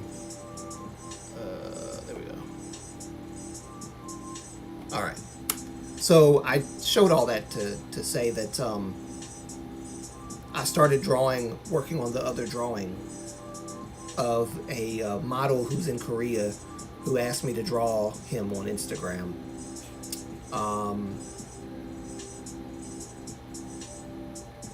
And so I'm working on that. I think I really do want to turn this into a business of sorts, of me drawing stuff, because I really love drawing. Realism, I used to draw anime back when I was younger, and I wanted to challenge myself even more, see if I could actually go beyond anime and do some realism stuff. So I've been following content creators like Drawing Hands, Drawaholic. There's another artist who is from the UK, a woman. I can't remember her name or the name of her channel. I can't see the link. Oh, is there a link? Oh. Me or them. Oh, yeah. I'd like to follow you. Oh. I don't know. Oh, you're talking about Shiny Luna. Gotcha. Very talented. Thank you.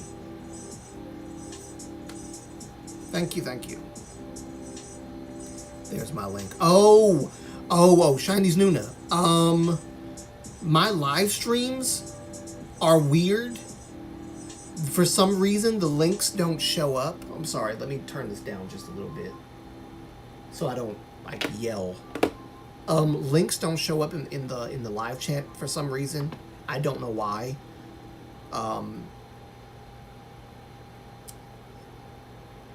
Yeah, I'm not understanding why that happens. So I've tried to fix it, but it will not let me fix it, y'all. I really can't fix it. I really can't fix it. I don't know how to fix it. Let me see if I can go back to it for a minute. But it won't do it, guys.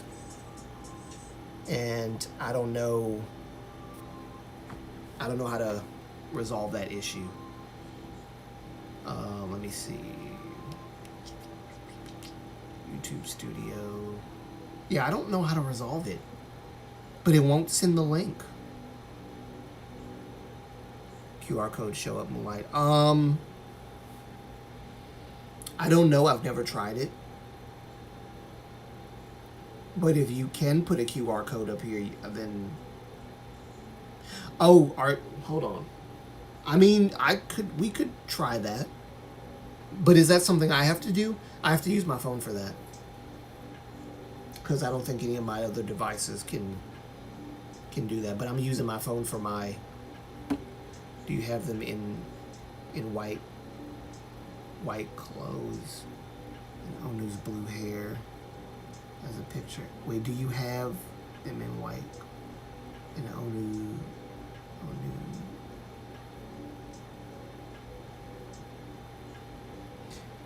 I haven't gotten to the shiny people, the shiny members yet. I'm gonna draw more stuff soon.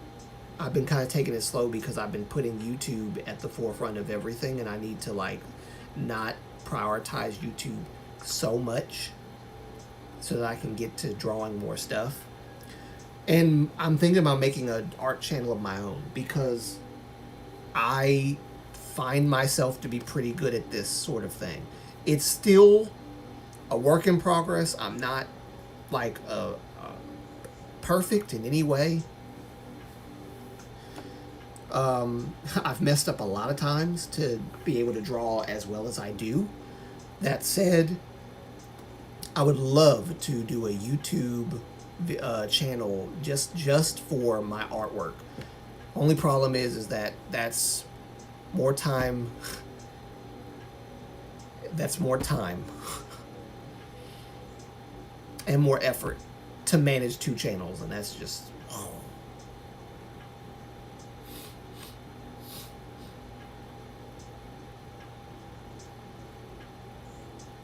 I'm describing. I'm describing possible Insta account profile pics. I'm sorry to be confused. No, I got you.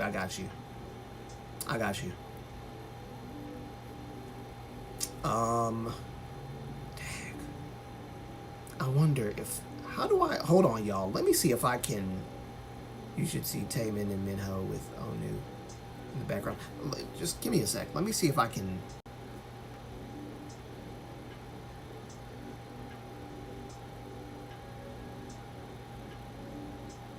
Let me see if I can fix it. Cause like I've tried to create settings, permissions,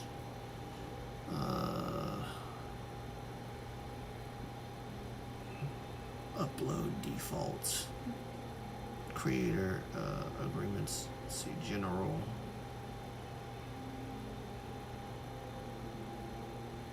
I don't know why that's there. I don't know.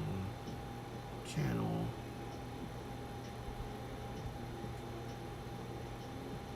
Advanced settings. Do you want to set your channel mode as for kids? Only let linked accounts use this. Don't show potentially inappropriate words. Disable based ads. Allow viewers to clip. Yes. Manage YouTube account. I'm trying to find the chat stuff. That's what I'm trying to find. That's what I'm trying to find.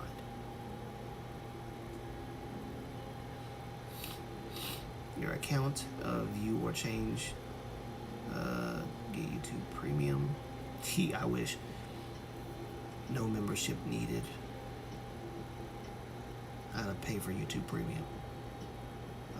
Notifications. Playback. Billing. Payments. Advanced settings. By the way, I finally got my YouTube AdSense thing, so I can finally get paid on YouTube officially now. Ha! Yes.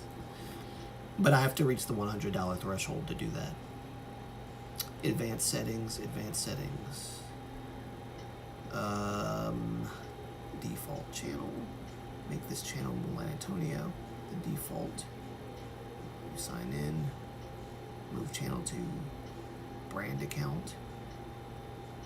Try new features with YouTube Premium. I wish. Yeah, I don't know why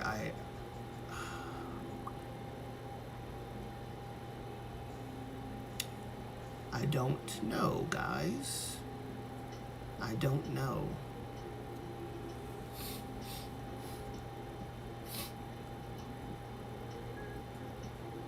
Yeah, see, it's like even the links to your images are retracted. Let me see if I can, let me see, go.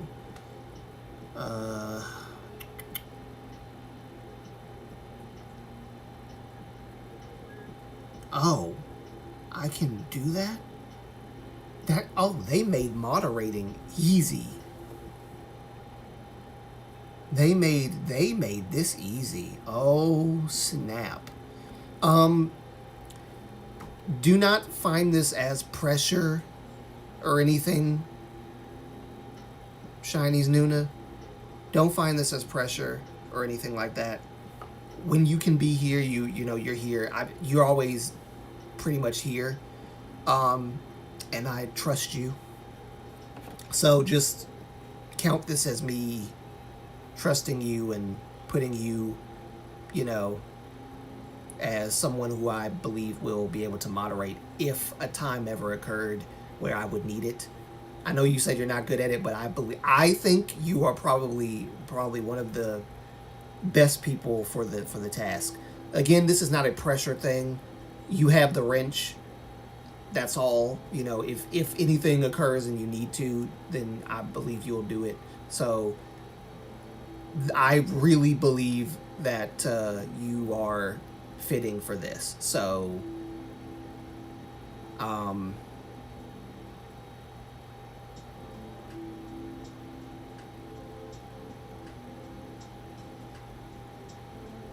plus there's like a whole system for like what, you know.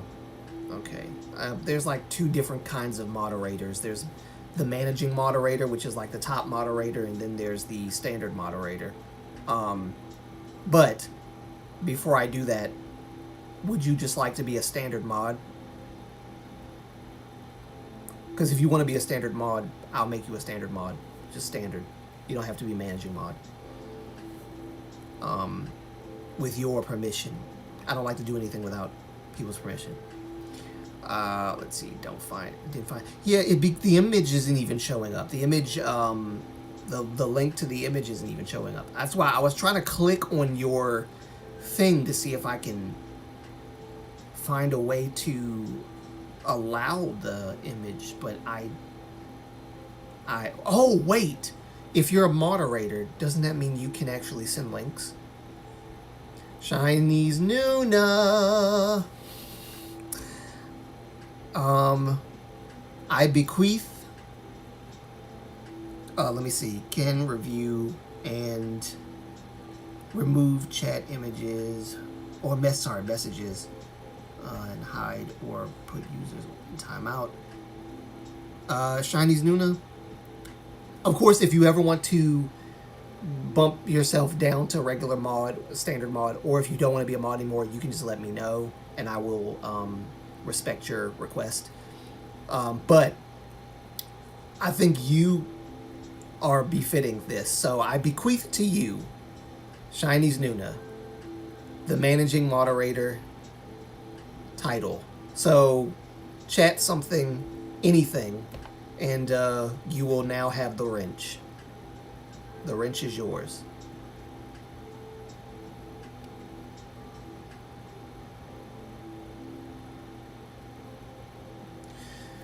But I think now that you're a managing moderator, you should be able to send links.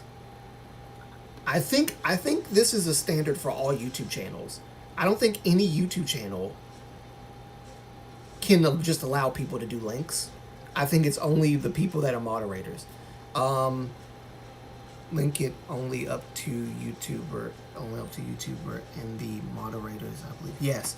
But see, I can't find, yeah, I can link something.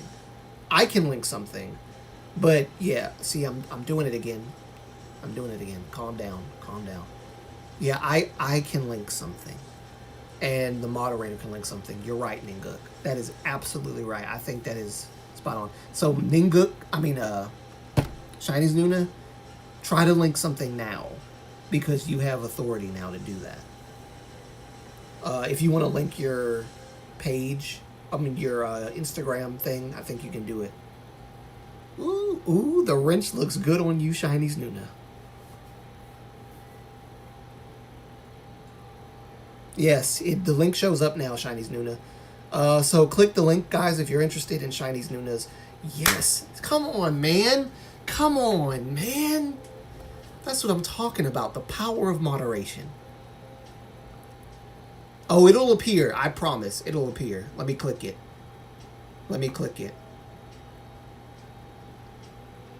Yep, there it is.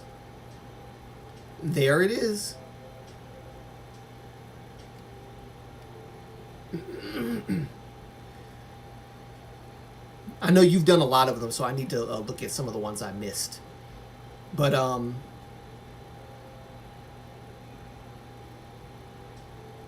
I'm working today, but it's only in the detention center. Okay, gotcha. Cool. All right, cool. Awesome. Isn't that amazing? Awesome. Great. Glad I figured that out. Not on my own. So yeah, I think it's a standard thing on all YouTube live streams that no one can send links apart from the YouTube content creator and the mod. So Shiny's Nuna, now that you're a mod, you can send links. Any links that I ask you to put up, you can put up. Any links that you want to put up for another content creator who you recommend. Any links to when we have charity streams for like the Shiny Foundation, you can put the link to the charity stream or the link to the GoFundMe for the charity stream or whatever it is that however we plan on paying. I don't know. I guess we'll do the super chat way, I guess. Then the super chats that I have, I will donate from my account to the Shiny Foundation. I do want to do this stuff. I want to be a blessing to the Shiny Foundation and do stuff like that. That's where my heart is. And because I'm a Shawl. I'm a Shawl.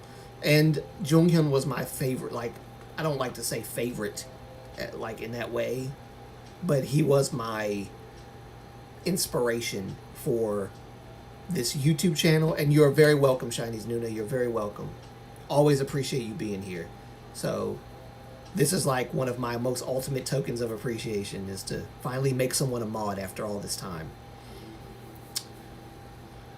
I've never been a moderator, but if you need a second moderator, I can do it if you want, Antonio.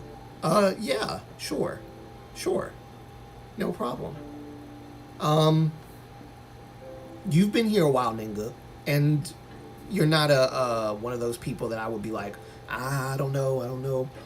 I would need people to be here longer if they just popped on and they're like, hey, I know you don't know me, but you know, could you make me a moderator? And I'd be like, well, I don't know you yet. It's kind of like how the trust thing goes with like people, how we talked about trusting a content creator before you click follow and subscribe and all that. Same principle for mods. But you've been here, and you've been here. I've known you, like, every time I do live streams, you're one of the people that show up more so, and not just show up, but you stay here. You might dip every now and then and then come back, but you genuinely stay here. So I do not mind whatsoever giving you the moderating title. I know you'll do well, so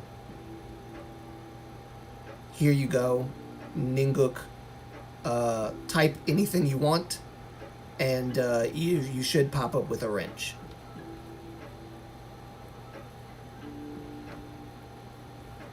I trust you. You got it. Right? Let's go fighting!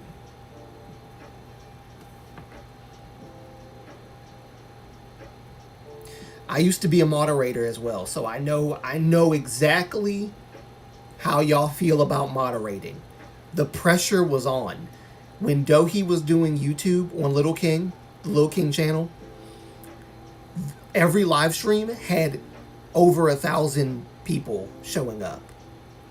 Do you know how hard it was to moderate over 1,000 people with like 3 or 4 mods?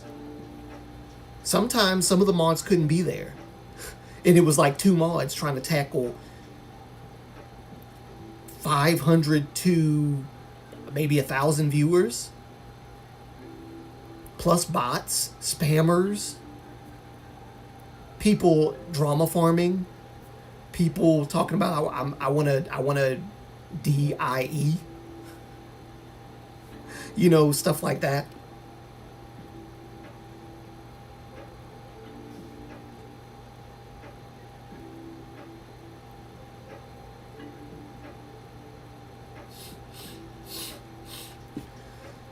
So, yes, I guess this will be the start of me building my mod team then. There will be more mods that I will appoint, mainly people that are present during my live streams, that stay, that I can talk to, have a good conversation with, and who I know and trust will do a very good job as a moderator. I will appoint, as a moderator. The moderator. Can I speak English? The limit. I don't work, so I have free time. Okay, well, even better. For now, sadly, Ninguk, let me encourage you.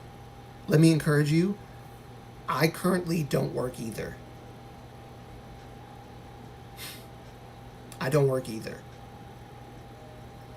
And after having said that, I'm sure a lot of people will be like, well, if you don't work, how come you don't have time to make more than one YouTube video? Because I'm probably going to end the live stream very soon because I feel my throat is acting really, really weird. And I can feel a little bit of pain. So I'm going to end it in a minute. But I do want to say this before I end it. Just to encourage you, Ninguk. The reason why I don't upload so many videos is because the first 2 years of my YouTube career, I did nothing but grind. Upload video.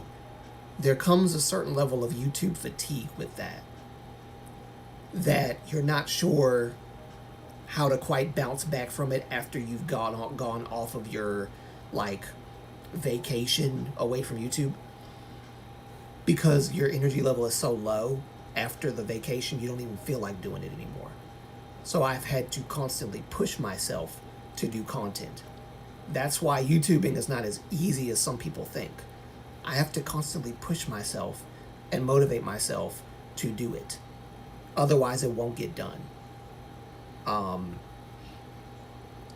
I don't do that as much now because I'm trying to focus on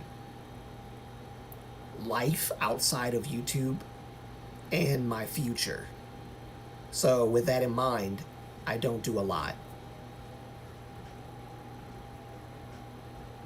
I did forget my water. I did forget it. You noticed, Chinese Nuna, you noticed I forgot my water. But the thing I'd have competence, but I don't have experience in the area where I look, so it's not easy. I keep up. Well, listen, you will, quiet commercial, you will get a job, so don't worry. Don't you worry about that. Whatever you can't control, don't worry about it. Whatever you can control, do it to the best of your ability, and the rest will follow.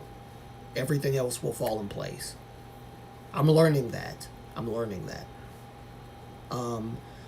But yeah, I don't have a job either because of a lot of the health issues that I'm dealing with. Primarily one in particular, which has been causing me the most problems. And so I'm going to get on probably... I don't talk about this on YouTube, but I do want to encourage you, because I'm about to be I guess documented as disabled, because there's a my physical capabilities are not very good, and I'm putting it mildly. But I literally, honestly, I'm gonna keep it real with you.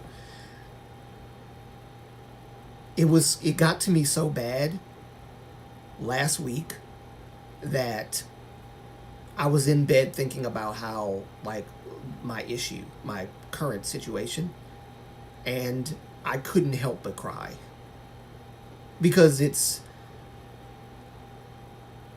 what's the word, debilitating.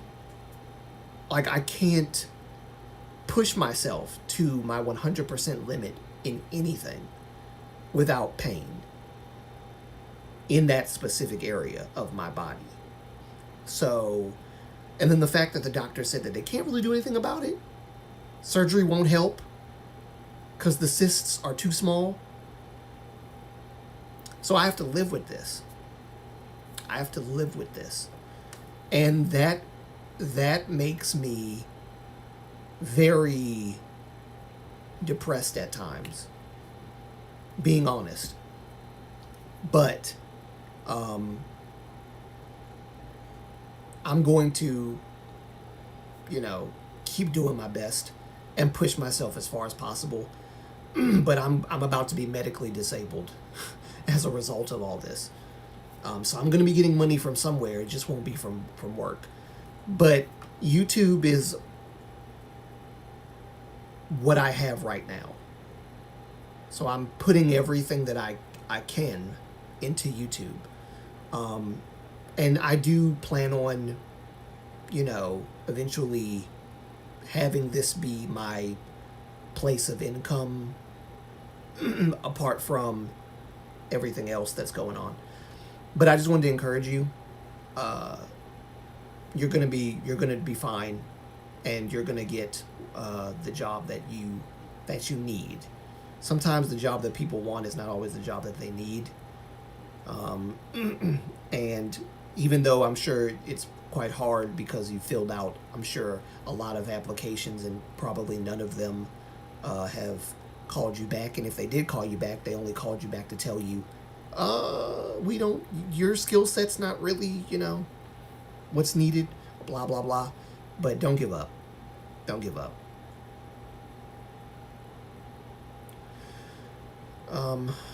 Yeah. Plus, I've had a pretty hard time the past few weeks as well, because not only did I discover that nothing can be done about my situation in that certain area of my body, but around the same time, I found out that a YouTuber content creator who I thought was still alive is not alive anymore. A couple weeks ago, I found out that last year, a content creator that by the name of he's Japanese. He's a Japanese anchor, or at least he was a Japanese anchor, and he was a YouTuber. He did live streams where he played different games and stuff, primarily the Street Fighter series. And he's also been he's a well-known commentator and anchor for tournaments and stuff, Street Fighter related. Nanai-san. I found out this year, a couple weeks ago, that he passed away from heart failure. And it broke me because I thought he was still alive. And I was waiting for him to come back to his channel to do more stuff. I found him last year, so I didn't really get to, see much of his content and stuff. But I found out about him last year. I watched his stuff. I'd subscribed and everything, watching his stuff. Then I find out a couple weeks from today that he passed away from heart failure. And I was like, what? Then what got me even more was that he was like 32 years old. Some people say he was 33. I don't know if there's a difference between Japanese age and American age, but he was 32, same age as me. and he passed away from heart failure. And it was literally right after the Evo event that he went to and competed in, and I think he was ranked 7th in the Evo, which is pretty high in Evo competitions. He was ranked 7th, and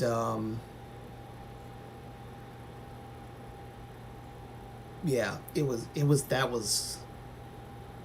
he passed away. I don't know if he passed away on the plane.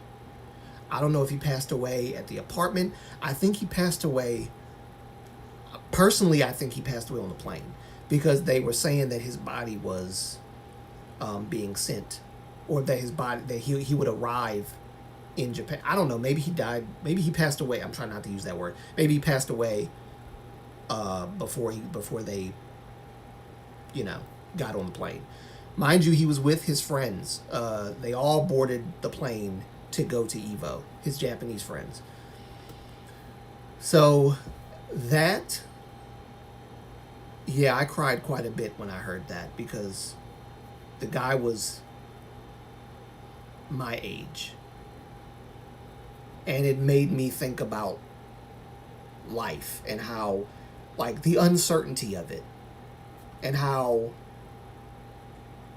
you could be here today and don't even realize there's something wrong with you, and your heart could just stop at 32. Like, and he was married. So he left a wife behind. So when I was very shocked, because I'm waiting, here I am thinking, oh, Nanai-san's still okay. He's gonna come back. Maybe he's doing some commentator stuff, or maybe he's doing some stuff behind the scenes.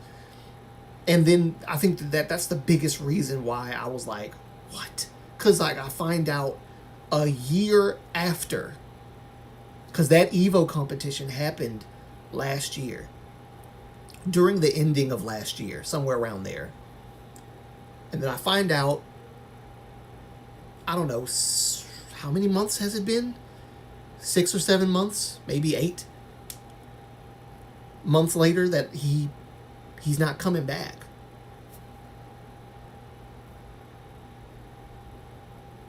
Yeah, that was shocking.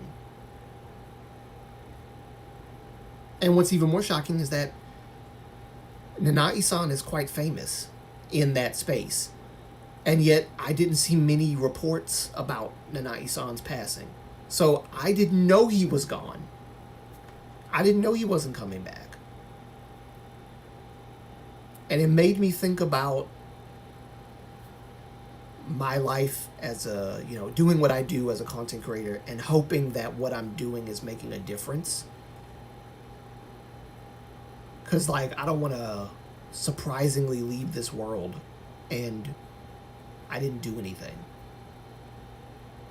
But I saw so many comments about Nanai-san, and how so many people who are foreigners, Americans, met Nanai-san at conventions and things like that, and how kind he was, and how fun he was to be around. One guy had made a comment and said, like, he had met Nanai-san for the first time, and Nanai when he met him, he gave him a hug as if they were friends and they knew each other for like years or whatever.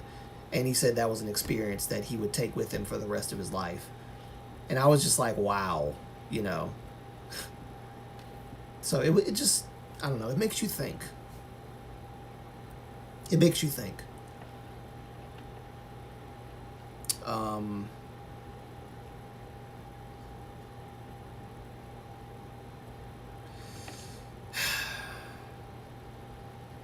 I think I'm done with the grieving process of it, kind of, but it's still kind of weird. I've been watching his old content.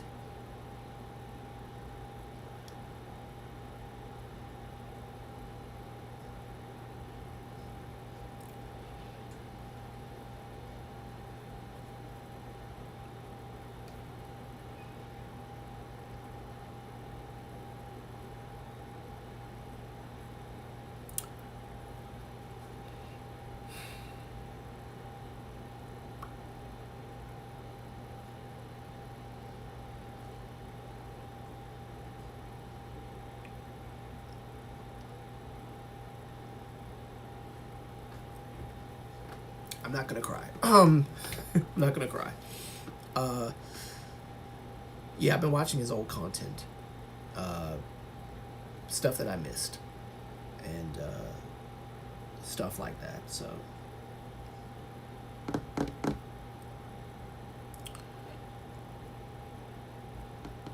I just hope what I'm doing makes a difference. That's all. Regardless of what I do, I hope it makes a difference in a positive way.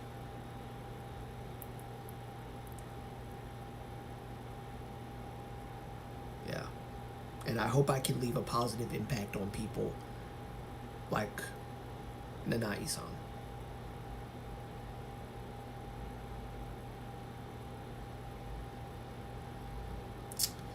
Yeah.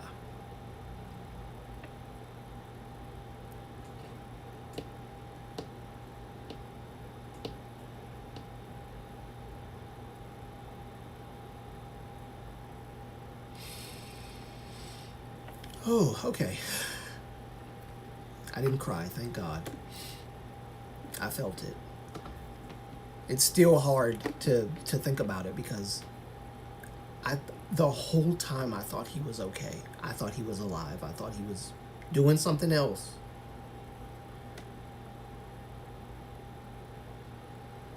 And it's weird because I don't know this person. I've never met him before. So to feel the emotions that I've been feeling about his passing,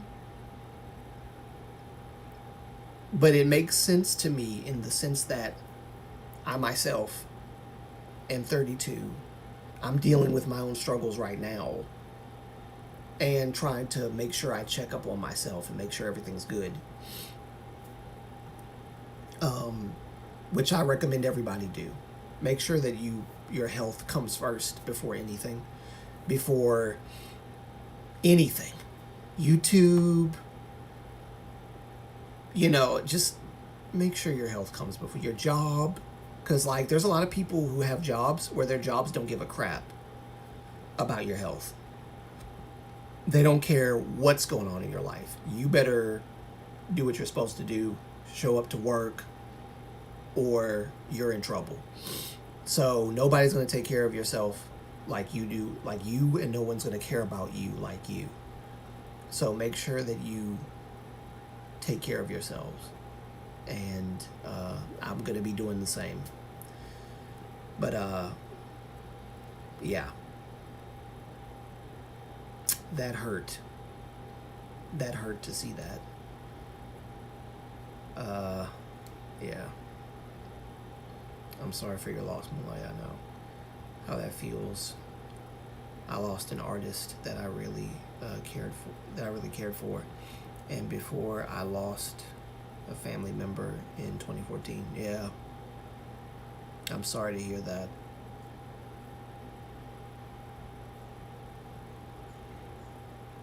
Chinese Nuna. My mom was in the hospital not too long ago. She survived cancer twice, but she took a bad migraine to the point she couldn't stand up. So she got tested, and it turned out it was some kind of migraine stroke. Okay. So she's on medication for it now. Yeah. Yeah. My grandmother currently right now has a bump, a huge bump on her head, that the doctors claim is some kind of abnormality, something we don't know what it is. It's almost like they know it's cancer, but they won't say. And she has a mass in her chest area. Pretty sure it's cancer. And so that's going on too. I didn't mean to bring the mood down, guys. I thought I would. I'm just trying to be. I'm connecting with you guys on a different level. That's all. Because there's. I actually wanted to talk about this on a live stream beforehand, But I'm glad I didn't, because I probably would have cried a lot more. I probably would have cried completely if I talked about it sooner than now, because I still wasn't quite over it. I'm not quite over it now either, but I'm over it well enough that I can talk to you guys without crying a bunch. I do not like crying on camera. I don't. Only time I cried on camera once and let it stay there like that was because I was like, it's a reaction video, I may as well just give my raw reaction. But the second time I cried on camera, I turned the screen black because I didn't want people to see me cry. But you could probably hear me crying. But it was my reaction, and I tend to keep raw reactions on my channel to videos and stuff. Yes, I cried off of a K-pop video. Twice. It happens. But yeah, rest in peace, Nanai-san. Hopefully, he's probably playing in the arcade in the sky and enjoying himself. It's just, and then of course, you know, this was someone that I just met last year. I didn't really meet him, but I found out about him last year, and it's just weird to find someone and then they go, because I thought he was still at an Evo event or something. He hadn't uploaded anything since the Evo event. So I thought he was still at Evo. But I started kind of scratching my head, because I'm like, the Evo event couldn't have lasted that long, because I see that his other YouTuber friends are back on their channels doing stuff. So where's Nanai-san?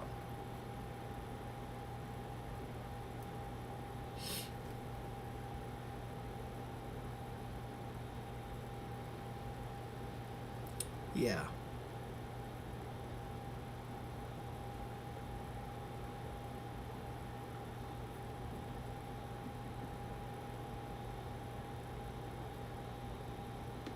That's just sad. And I feel for his friends.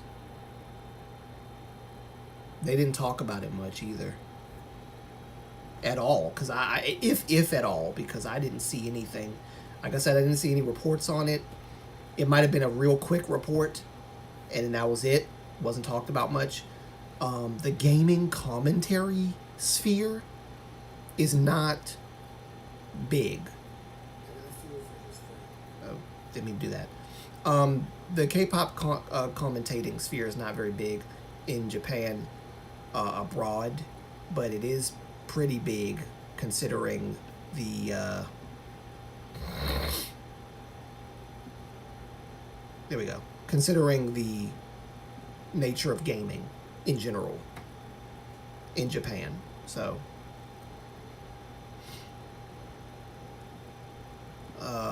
but anyway, come on now, don't act like that. It's acting slow again. But anyway, yeah, I just wanted to bring that up and tell you guys about that. But yes, mental health is always a good topic to talk about when it's needed. Yes, I agree. One should always talk of things they need to when they're ready to, and not before. Yes, exactly. Are you a sensitive guy? Yes, I am. Yes, I am. I am a sensitive guy. I am. I am. No. The funny thing was, but I get it from my mom. Wonder why? Because I don't know if y'all remember this. I reacted to something, and I can't remember what video I reacted to. My mom cried next to me, and I'm sitting there going, She's crying? I can't even remember what it was that we were reacting to. I have to find it because I did put it in the thumbnail that my mom cried in the video. I was like, what? I don't even remember what video it was, but I get it from her. I am a sensitive guy. I'm probably the most sensitive guy in the family because all of my siblings pick on me about how sensitive I am. I'm not that sensitive, but I'm sensitive enough that I'll cry probably faster than any of the other guys would. Yes, I am. But I think also because I've been through a lot of stuff in my life that my brothers have not been through, that's also what's made me a little bit more sensitive.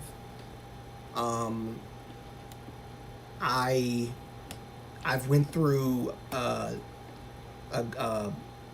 teenager inappropriately, a male teenager inappropriately touching me when I was like 6 or 7 years old.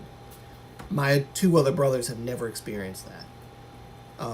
That messed me up a little bit. Actually, no, I'm being kind. That messed me up a lot. I've been called, mentally retarded. Been called slow. All this stuff. I've been just a lot of stuff that's gone on in my childhood. But by a teacher, by the way. Teacher called me that. I think I've told you guys the story of the dunce cap. She put the dunce cap on my head and called me her dunce for the day in front of the class. Yeah. So I think everything that I've been through in my life has made me sensitive. That's why I try not to be overly critical or angry or, get mad at people or get an attitude with people when they say something stupid to me.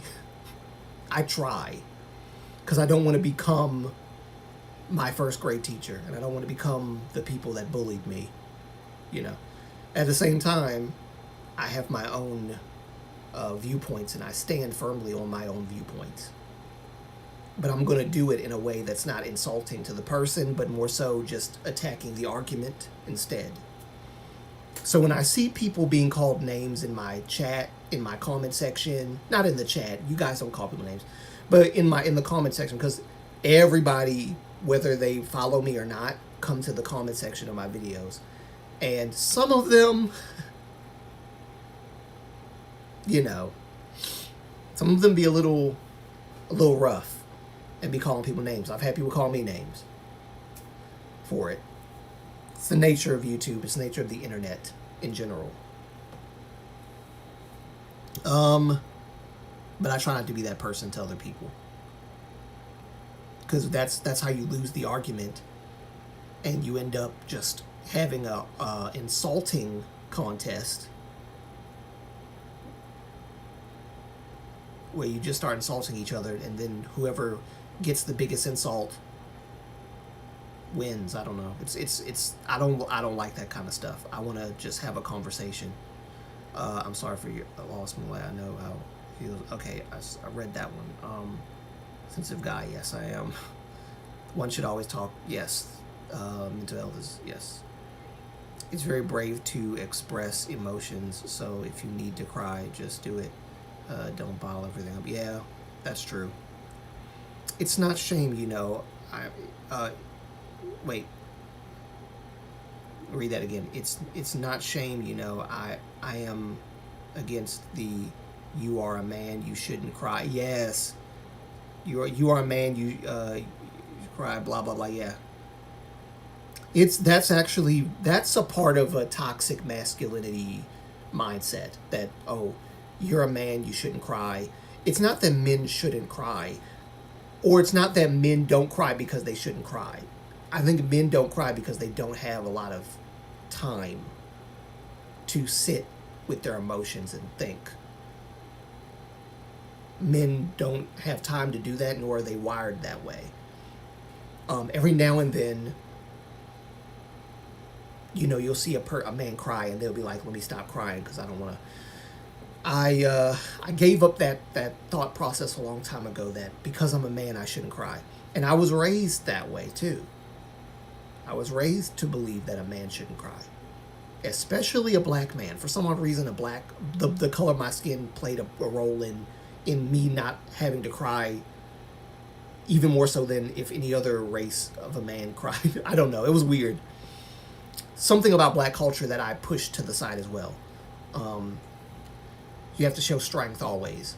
Sometimes strength is also shown in vulnerability. And the ability to be able to be vulnerable without becoming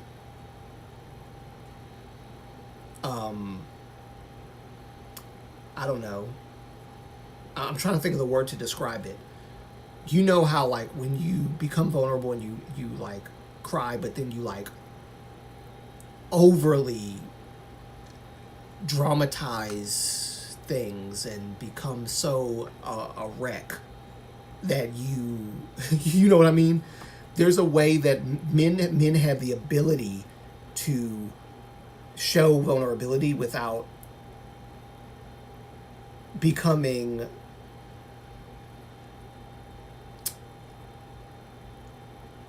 I think y'all know what I'm trying to say. Without becoming an emotional wreck. But that said, I don't agree with the notion that men shouldn't cry. It's a part of humanity to cry. It's not,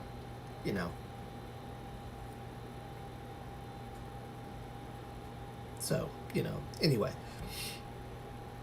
You survived it, and you seem to be a mature and loving person. I admire you. Well, thank you. I appreciate that. I try. I'm by no means perfect. I try my best to respect people, their opinions, their decisions. I don't have to agree with it. I don't have to affirm it, but I will understand it, and I will let you live your life without me saying something to shame you as a result of you choosing the choice that you chose. I try to do that because it wasn't done for me. I can guarantee you it wasn't done for me.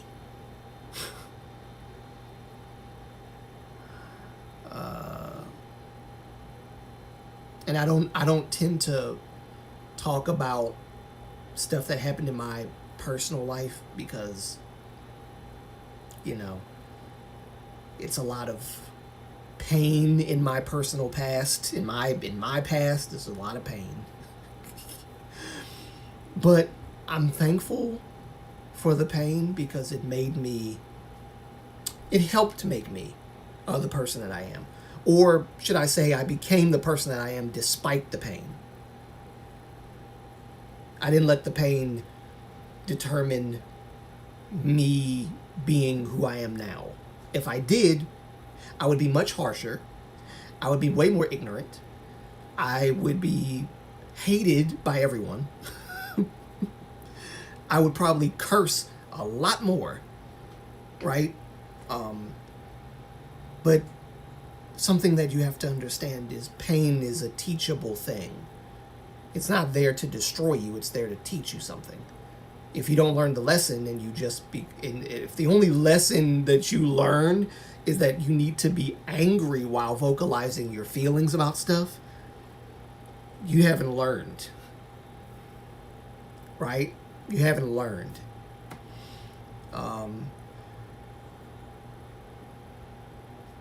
The issues of being a man, people, I've been told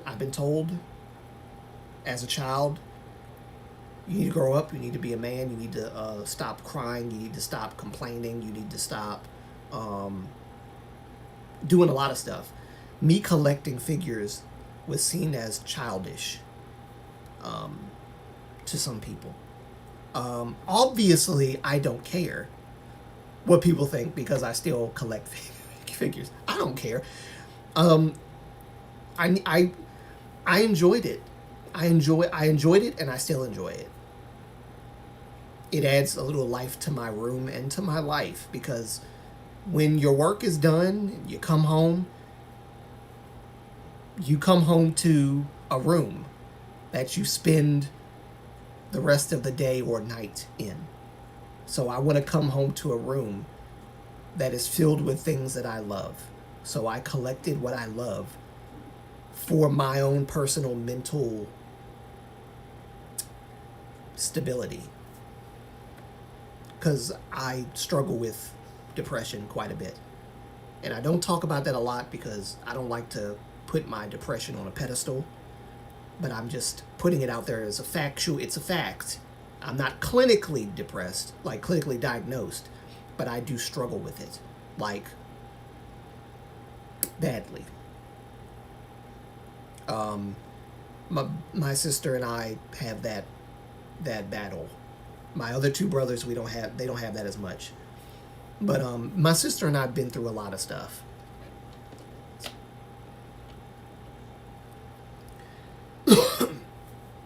But I'm glad that I am who I am. Because I wouldn't be doing this. I wouldn't be doing this. Believe it or not, there was a time in my life I was antisocial. Now, I wasn't just an introvert, I was antisocial. And there's a difference between being an introvert and antisocial. People kind of link the two together, but antisocial is like, I don't associate with anyone. I don't talk to people by choice. And introvert is not really a choice thing. It's your personality trait. I'm an introvert, but I still talk to people. I just keep to myself about a lot of stuff. You know. But either way, let me read you guys' comments. To be more specific, I don't like show people my crying when I'm hurt. And I understand that. And I agree, I don't like doing that either.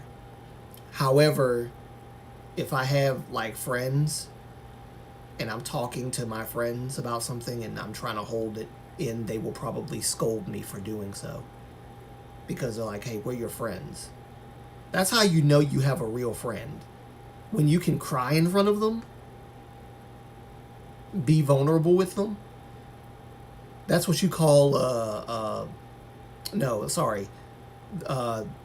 the difference between fair weather friends and real friends. Fair weather friends, y'all know, they're only with you when things are going well for you, but then when you start having hard times, they're like, I don't want to. That's fair weather friends.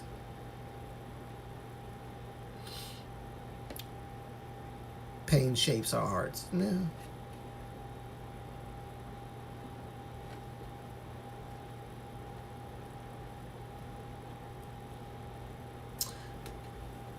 I have a slightly different slant, I suppose. Pain makes our hearts aware.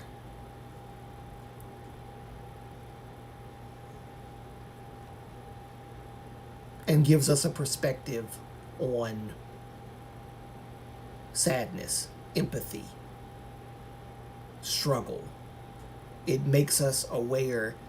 And when you feel like that pain of loss or depression or whatever it is,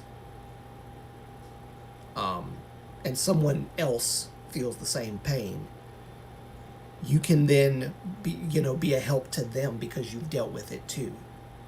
You've overcome it, but you've dealt with it, and you can help them because you know what it is. I think it helps. It helps definitely soften people's hearts that are very hard as well. Or it could turn you bitter. So it's like pain, in that way, pain does shape the heart, or at least the condition of the heart. Because some people go completely the opposite way when they lose a loved one. They stop talking to people. When they do talk to people, they have an attitude, right? Like they act like their whole life is just like difficult now because they lost someone. You know, a wife lost a husband loses a wife or a child. Then they could go either way, bitter or more caring, more able to help people with their struggles of loss. So yeah, in that way it does shape the heart, in the sense that it shapes the condition. It helps you, it makes you aware of the feeling, so that you can, when someone is dealing with it, you can detect it in others and help them. Or you can be the opposite and be bitter, hurtful, hateful, spiteful, right?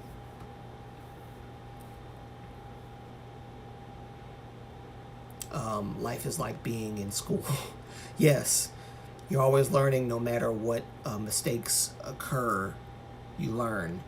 You just can't leave the school of life.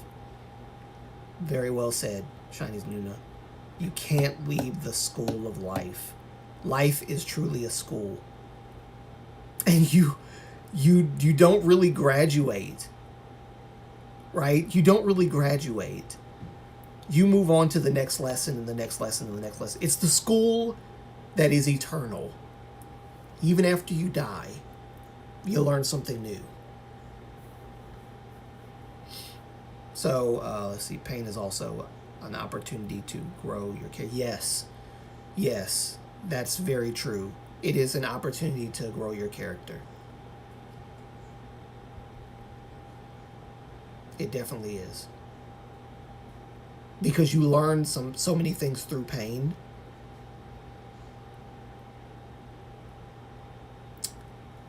You can learn some things, and you can learn other things. Bad lessons, good lessons. What do you take out of, or what do you take away from this pain or that pain? What do you extrapolate from it? What do you extract from it? Bad things or good things? At the end of the day, it's all about the choice we make. Do we choose to take the good? Or do we choose to take the bad? Or do we choose to take the good with the bad?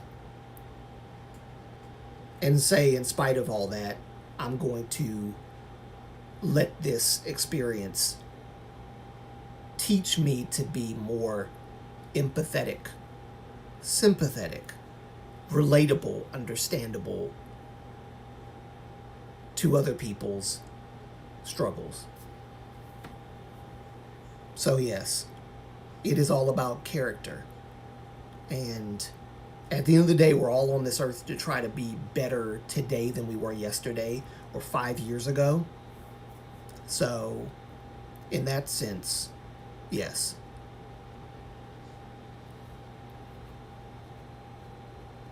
Some people, that's why the other misconception, like the men shouldn't cry because they're men. The other misconception is that the older you get, the smarter you get, or the more wisdom you obtain. That's not really true. I've met some people in their 60s that were absolute morons. Really. I've met older people that did not learn the lessons they should have, and they carried the bitterness of the past with them into their present. And that they hold on to it as if it's a life raft. It's weird. But the older you get, sometimes the more bitter you get because you've been hurt so many times and you don't know how to heal. That is why I think true friendships are important. Family connections are important.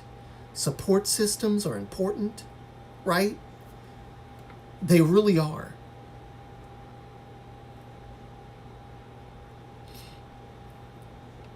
So, yeah.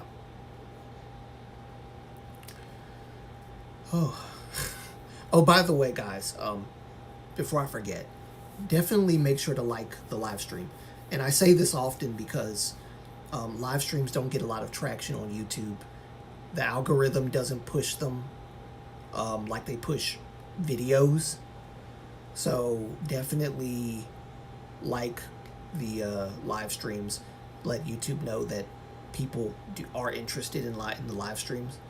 And the more you like, the more traction they'll gain on YouTube's algorithm and things like that. So, mind you, people don't find me because of my live streams. They find me because of my videos. Because my videos, that's what YouTube really monetizes, or should I say, advertises. The monetization lies solely on the YouTuber and how much work you put into, building your channel. But it also depends on whether viewers are willing or are willing and if I can get this sentence out right, I will have accomplished something great today. It also depends on whether the viewers are willing and or able to donate, and that's the monetization factor there. So there's that. But yes, like the video. Liking the video is free. You don't have to pay anything for it. In my experience, some issues come back in circles, in intensity. Yeah.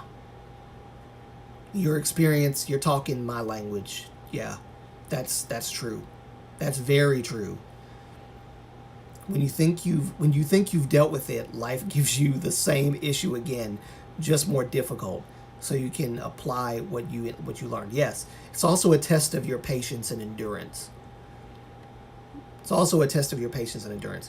Are you patient enough to deal with this on level 2? You got like math, addition and subtraction. Then you do it again, except now you're doing multiplication and division. Then it goes up and it goes up and it goes up to like a plus b equals c squared and all this other mathematical. When they start adding letters to the numbers, it's all a test of your patience and your willingness to submit to the process of learning. Because there's something else that you have to learn within the process. Life is nothing but a process.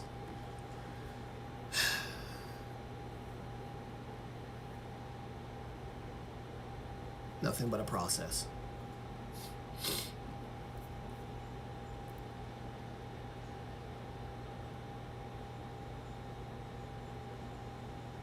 Like a video game, yes. Exactly like a video game. You go from level 1 to level 20. And you're fighting the same monster, except it's twice as strong this time. Endurance is tested. Stamina is tested. Strategic principles are challenged again in a way they weren't challenged before. Yeah. Eventually, when you pass, you level up. And then when you go up a level, then you have to fight a whole nother battle that seems similar, but it's way harder. So are we living in the Matrix then? Well, I don't know. Is what we're dealing with real? Is the air you're breathing real? How do you know? That's the Matrix stuff right there. Do you even know if the air that you're breathing is real air? Because if you stop believing that it's real air, does that mean that you will then suffocate and die as a result of not believing that the air that you're breathing is real air? Or, should I say, if you don't believe that the air you're breathing is real, then why don't you just stop breathing and then see what happens?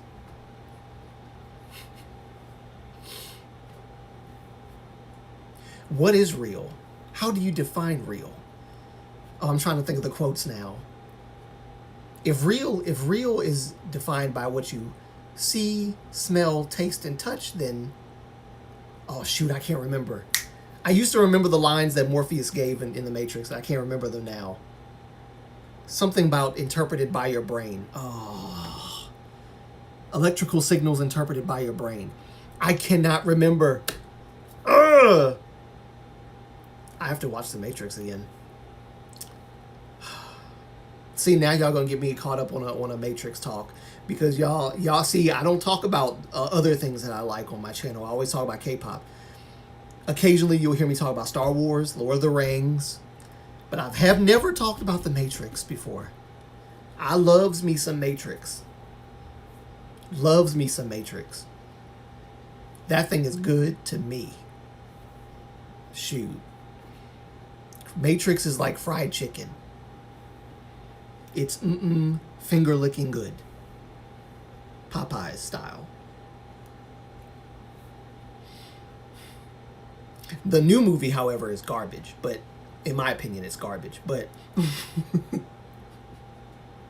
I don't like the new movie. But all the other movies, great. Never even seen the movies. Oh, you should. Chinese New. Oh, you should. You should. You should. You should. You should. You've got to.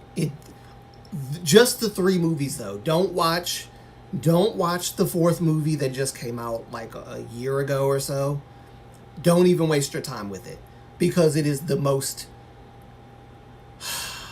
I mean, you can watch it if you want to. I'm not going to tell you that you can't watch it, but I wouldn't recommend watching the 4th movie, because it's just, I don't understand. I don't like it, man. There's so much in there that doesn't make sense. And The Matrix already doesn't make a lot of sense if you're not, like, really paying attention. Because when I was, mind you, I was a kid when The Matrix came out. And I was in school during the series, the trilogy. A lot of the stuff that I saw in the Matrix movies, I did not understand. By virtue of simply being a child with a brain that can't comprehend complex stuff. So, seeing all the Lord of the Rings never have a working model of Sauron's eye tower. Wait, even have a working model? Really? You have the Eye of Sauron, what's the tower called? Mordor or whatever? Oh, you have that. That's glorious. That's amazing. I want model stuff of Lord of the Rings and stuff like that. I really do. Weta Workshop came out with so many beautiful models of Rivendell, Gondor. I don't know if they did Rohan, but I know they did the Shire. Ugh. I love this. I love that. So, see, the geek part of me now is coming out. This live stream was supposed to end an hour ago, but now we're on a whole nother topic of stuff that I love. Oh my God. You talk about Lord of the Rings, The Matrix, Star Wars. I'm down, man. I am down. Because I loves Batman. I'll talk about it all day long. But mainly it's like stuff that's really, really deep. I love deep, complex things, or literature that is soaked in such history and lore and just all kinds. I love that stuff. Oh, I love it. So good. So good. I can't speak Elvish. But, again, this comes as no surprise to me that I like this stuff, because the name Avery, which is my first name, literally means ruler of the elves, or elf council. So I'm not surprised. Not surprised that I like this stuff. I was destined to like it.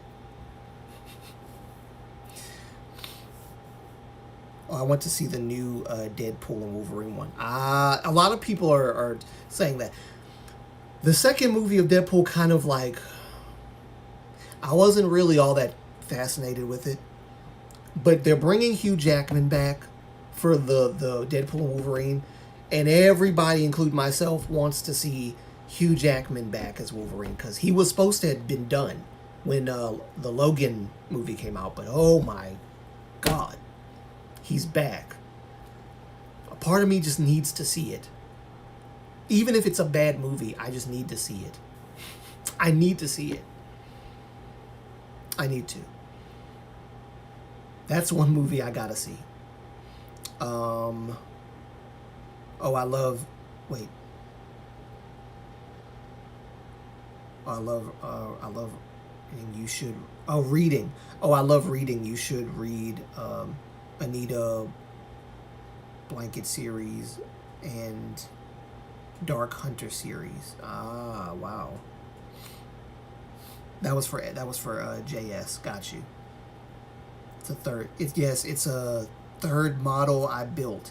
Oh, you built it. Okay, it's like a model kit that you build. Okay, cool.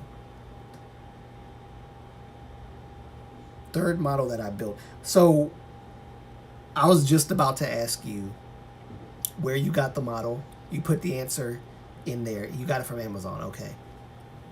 I'll look into it and see. Amazon has a lot of different models. They have the Gondor model that I like.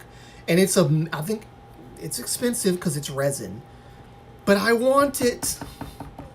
Actually, guys, I don't know if you guys knew this about me, but little detail about myself. I love modeling stuff, and I loved molding clay as a kid. I love figures like this. Right, this is resin, polyresin that was molded. It's not plastic; it's polyresin. A lot of these figures are polyresin. They're not plastic.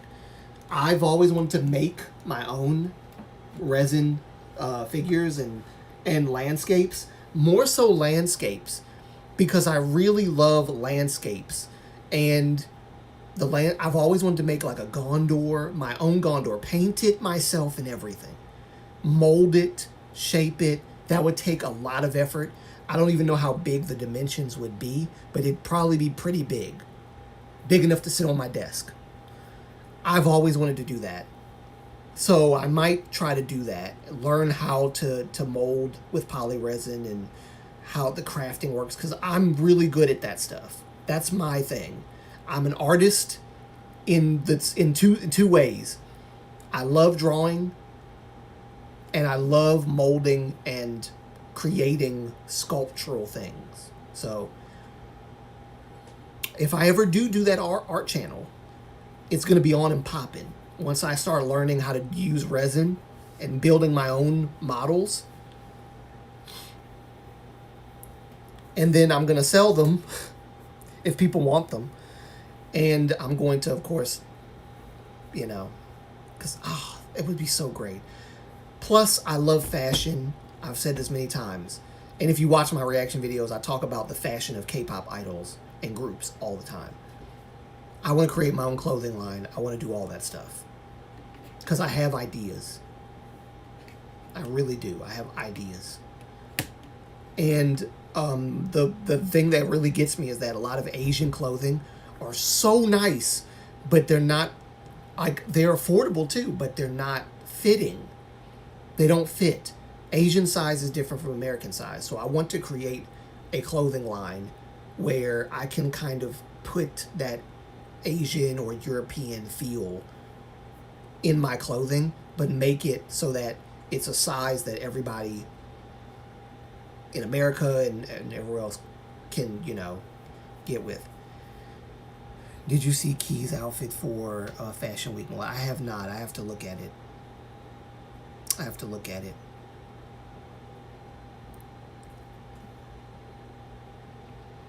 But yes, I want some more, I want more Lord of the Rings kind of stuff in my room. My room can't contain all that stuff, obviously, but modeling, building things, drawing, I was actually, guys, I wish I could show you that picture. I don't even know if I have it or not. I think I do. I don't think I threw it away yet. I started drawing a Gandalf long time ago. Up close Gandalf with Glamdring, the sword. But I could not... First of all, my watercolor pencil skills were bad as far as blending, so it didn't look good. But I'm going to redraw it, and I'm going to do even better this time than I did last time. I cannot wait. I'm gonna give it to my mom to hang up on the wall, because my mom is a Lord of the Rings fan as well. Not as much of one as I am, because I know the names of everybody. I know books. I know the literature for the most part. But she is a Lord of the Rings fan. Hobbit fan. Mainly a Hobbit fan. She grew up with The Hobbit. She didn't even know about Lord of the Rings until the movies came out. She knew about The Hobbit. I always dream stories in my fantasy world. I want to write books. I totally relate to you, and I want to make stories as well, because I have characters in my head. I'm kind of like that too. I think about fantasy stuff a lot. I want to create my own fantasy world, my own lore, my own characters, all that stuff. I really do. I'm a geek at heart, guys. I'm a geek at heart. Really love stuff like that. I love it. I don't know if you guys are as old as I am. I know a lot of you, some of you are probably older than me. Chinese Noon, I know you're older than me. But back when I was growing up, being into anime, being into manga, being into fantasy stuff was seen as geekish, dorkish, nerdish.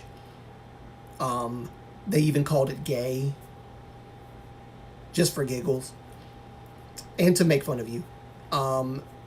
That was my category of people. I loved anime. I loved manga. I loved fantasy stuff. Love it still. Love it still. Half a century. Yes, right. Half a century older than me. You are, Chinese Nuna. Yes, you are. But you're young at heart. You're young at heart. Funny enough, I don't know if I said this, Chinese Nuna. I don't know if I told you this, but people have always said since I was a kid that I was an old soul. I'm sure you've heard that term a lot. People have called me an old soul. When I was a kid, old people loved me. And when I worked at Applebee's, a lot of the people around the bar were older people. And I made friends with all of them. I could talk to older people and hold conversation with them longer than I could people my age. So it's no surprise that I have a lot of older people on my channel. Maybe because there's an aspect of me that is, I don't know, elderly. I don't know how to quite describe that. Maybe that's why. There's an aspect of me in some way that is resembling of an older person, much older than 30. When I was 20, much older than 30 or 40. When I was in my teens, apparently much older than 20, 30, 40, 50, and so on. Because I've always attracted older people. I don't know why. Especially considering I had a speech problem when I was younger. It's probably one of the reasons why my teacher thought I was mentally retarded.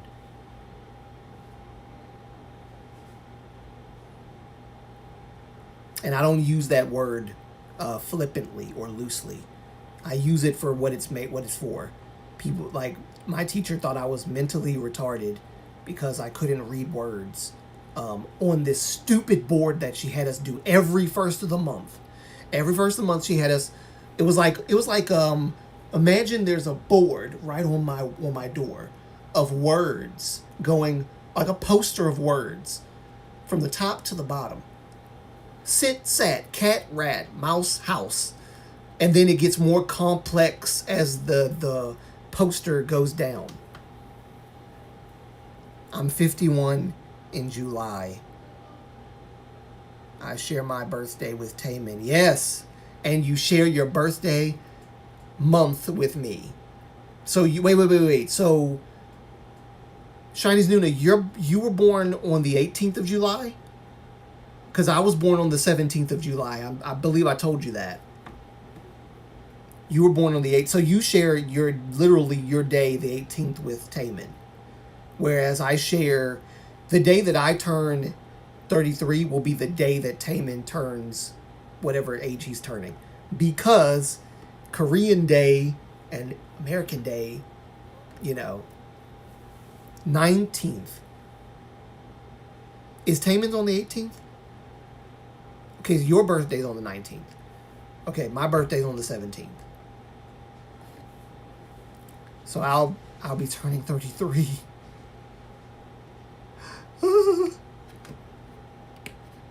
33.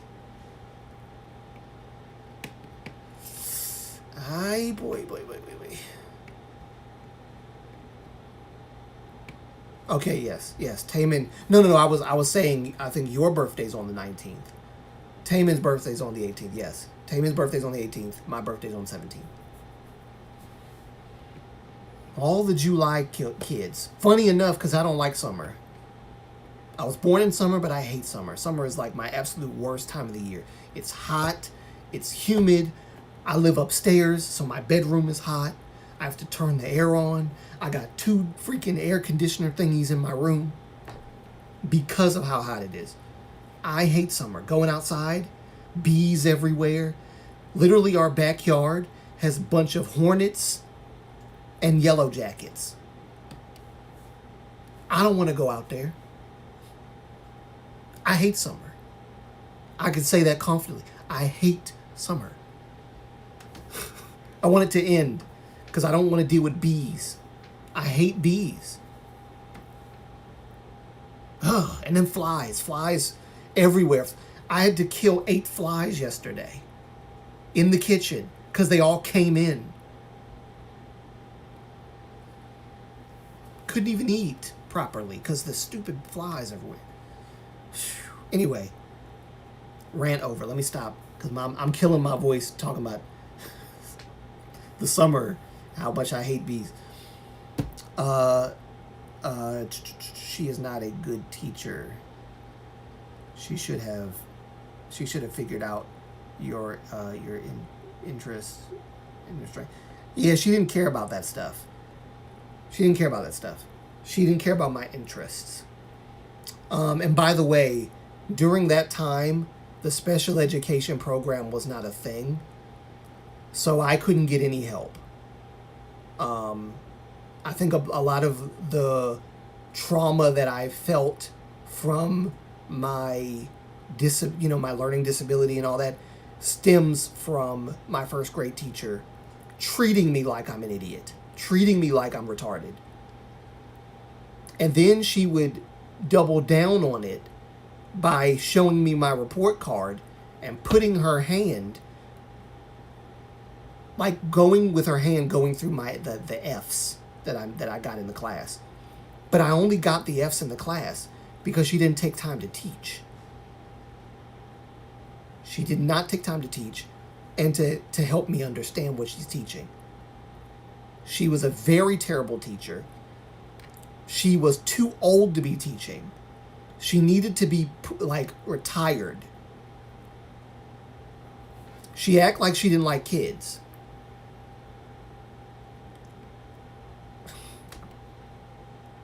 And she expected us to know multiplication and division in first grade.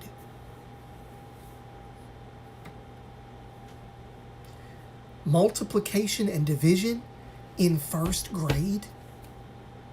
Hey, at least you're not a scaredy cat like Taman. Oh, wait. Oh, yeah, okay. Hey, at least you're not a scaredy cat like Taman. He's hilarious when he gets going. He No, you have to be around me, Shiny's Nuna. When bees are around, I do not. Yeah, people get mad at me because of how I am around bees and stuff. People get mad at me. My father gets mad at me. Or boy, why don't you just go inside? Just go inside. Just go inside. God, you know. But there's bees flying around me, man. I'm scared. I'm a scaredy cat. I don't like bees, man. I've never been stung. Don't wanna. There was a yellow jacket in, funny enough, the whole karma thing that we've been talking about, karma.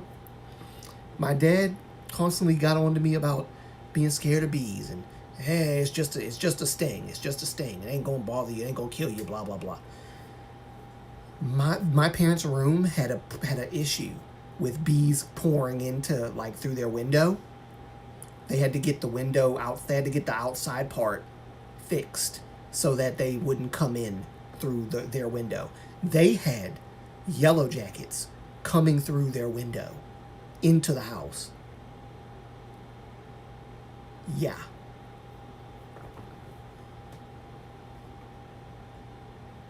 So then my dad all of a sudden started acting scared. That's called putting on a show.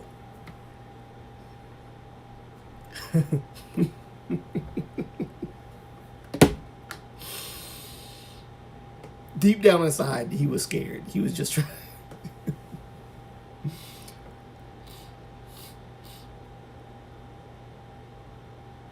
Spring notes. Hi there.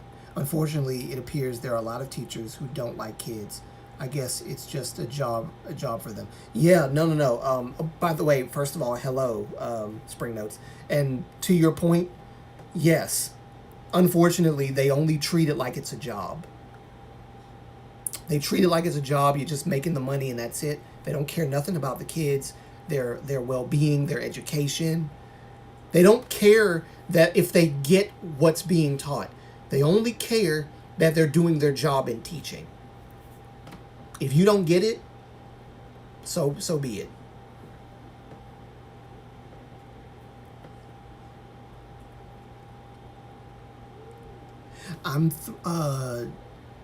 Joanna says I'm 3 weeks away from becoming an early childhood educator, and almost all we learn is to look.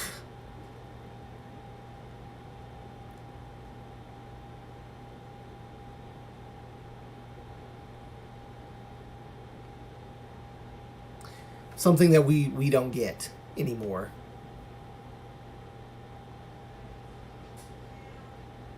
Something we don't get anymore. I don't know why teachers are like this, but they're like this. It's just the way it is, y'all. It's just the way it is. Not all teachers are like this, obviously. Again, well, I didn't say this before, but the special education program started to kind of form at the tail end of my first grade year. So we did get a special education, like, teacher, I guess, assistant. Her name was Miss Joyner. And if it wasn't for her, I probably would have still felt, well, I mean, I still felt bitter towards women. Because Miss Conway made me hate all women, like black women specifically, because she was black. Black women, grown-ups in general, I didn't trust them because I felt like they all thought that I was probably mentally retarded. And she would, oh yeah, I was saying that she would try to confirm and double down on calling me mentally retarded by taking her finger and going down on my report card the list of how many F's I had. And then she would blame my parents for not schooling me during the summertime.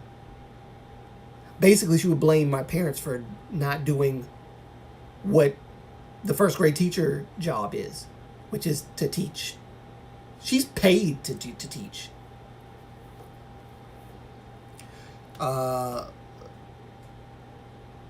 Spring Note says the teachers should be screened. They're messing up a lot of kids off to learn. Yes. It's sad.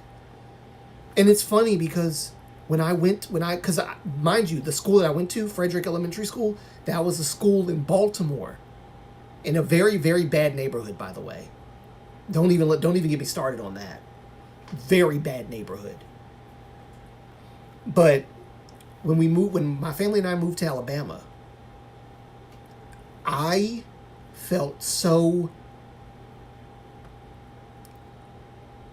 seen.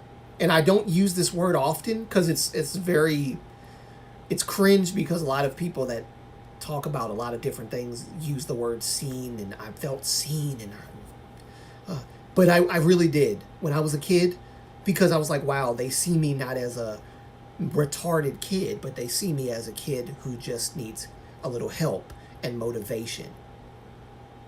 Because mind you, the first grade teacher messed me up so bad that my motivation to learn was gone.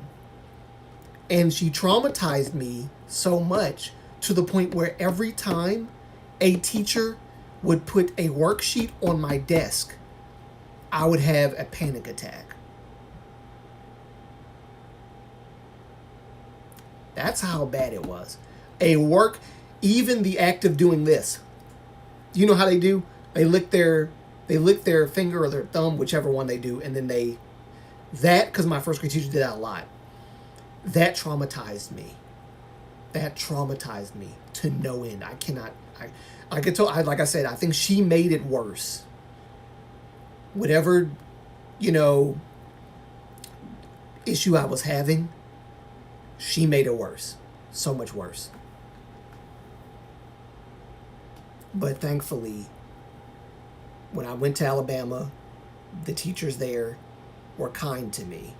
They saw me as a person, not as a mentally challenged idiot.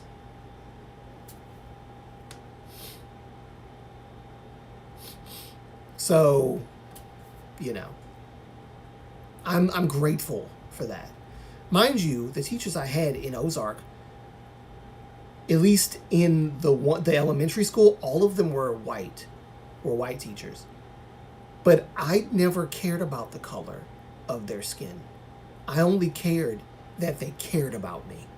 And they did. Some of them were a little snippy, a little snarky, going through, they were probably going through stuff, And they were women. I didn't have any men teachers in school.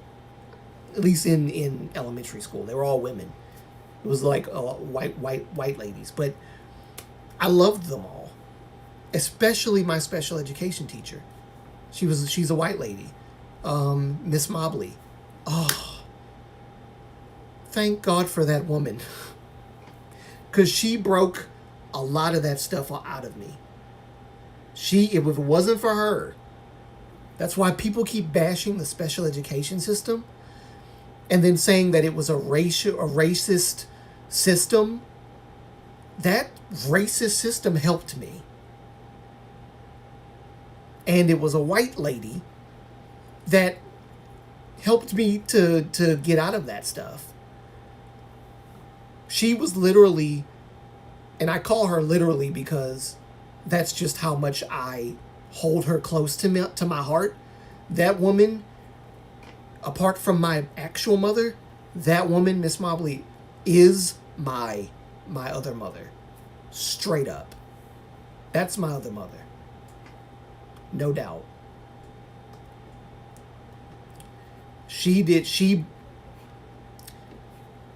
Who I am today, how well I speak, the way I carry myself, it's because of her. It's because of her. Yes, yes. So, yes, thank goodness for the Alabama teachers. Yes. People like to hate on Alabama because it used to be a Confederate state. Because they can't get the whole race crap out of their minds. I don't care about that crap. They cared. My teachers cared. They cared about me. They were excited when I was excited about school and learning. And they nurtured me to be the person that I am. And that, a lot of who I am on YouTube, as far as like researching stuff, the whole What is Woke video, the K-pop, What is Woke in K-pop and culture, that's what it's actually called. But a lot of my opinions on K-pop stuff, it's all ingrained within who I am because of what I've experienced from the teachers that nurtured me and helped me to become who I am. So, it sounds like you're going to be a great teacher. Yes, I think Joanna will be a brilliant teacher. That woman should be jailed. She's probably, I don't say this to be mean, but she was old when I was a kid, so she's probably gone. She's probably dead and gone, if I'm being honest. But a part of me does hope that she got a taste of what she gave me. Because no adult should treat a child like that. That was mental and emotional abuse. And she should have been sued.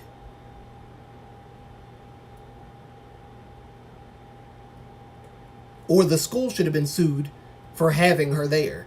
Because they knew how she was. But they would never fire her because she's an asset to the school's board of whatever it is. She was a chairman of some board or whatever. So they wouldn't let her go because she was an asset. But she was a liability as a teacher, as a nurturer of children. And that alone should have been enough to kick her out. Whatever.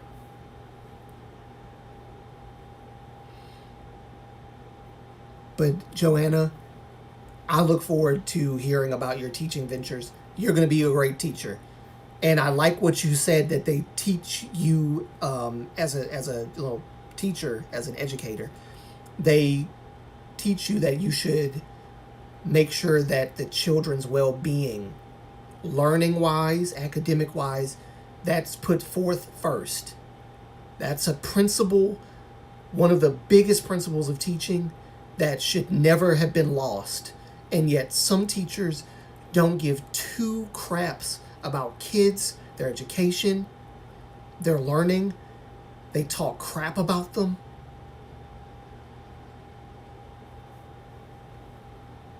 Mental and emotional abuse from a teacher to a child. Mind you, when I was in first grade, I was 5 years old. 5 or 6.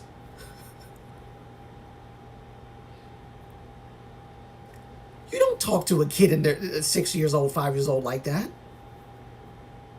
You know how much damage you can do?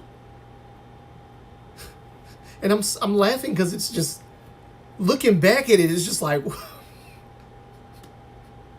it's just, what? Why did, oh my God. Mind you, my mom didn't know anything about this because I didn't tell her. And she was like, I wish you had told me what was going on. But she had so traumatized me. I couldn't talk. I didn't talk. For a long time, I was like, I did not speak.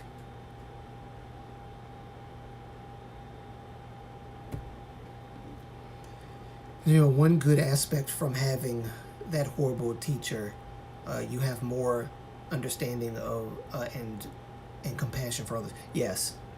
Which is funny because it's a topic we were talking about earlier before you came to Spring Notes.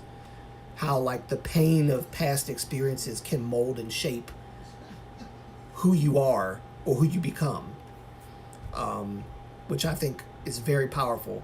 And to your point, in a way, I am grateful that I had that experience because it showed me how not to be to other people, especially as an adult to children. Children are young and impressionable, human beings. Whatever you tell them, it'll stick with them for the rest of their life. And it will help shape them. If you sow seeds of, oh, you're retarded. Is that mom? Hey, mom. I am just popping in to give my baby some sugar. Hi, y'all. Hi, y'all. Thank you for popping in, mama. She just got off work.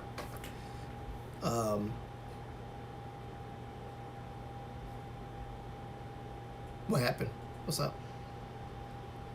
Oh. I'm watching the playback. Okay, here we go. Jesus, that's kind of cringe. All right, let me stop.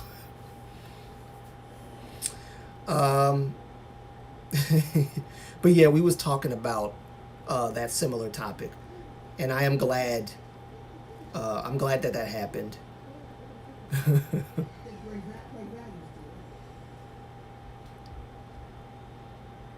That's my co-host there, Mama Moonlight.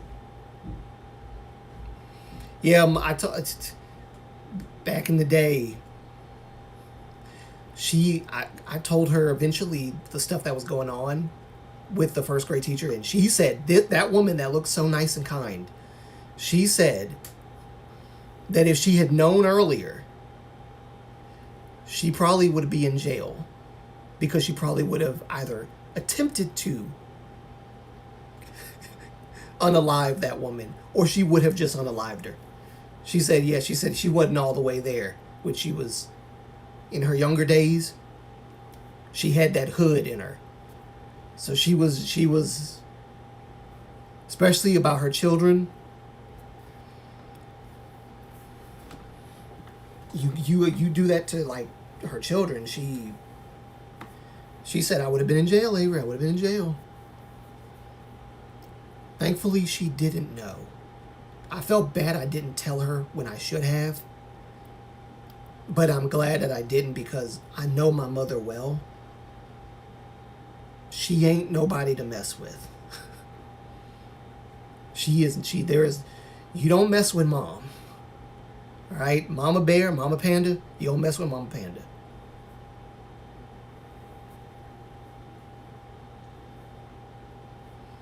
But I had a feeling she was going to pop in here, though. I had a feeling. Dressed in her little nightgown. But I had a feeling she was going to pop in.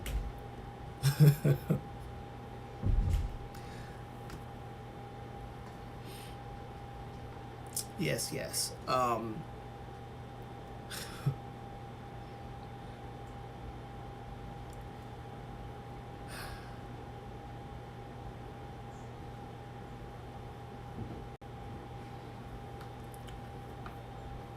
But yes, good luck to you, Joanna. You'll be brilliant. You'll be brilliant, no doubt.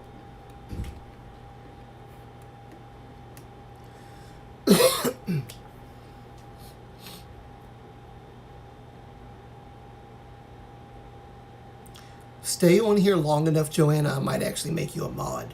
Because anyone who has the temperament, the patience, the wherewithal, and the,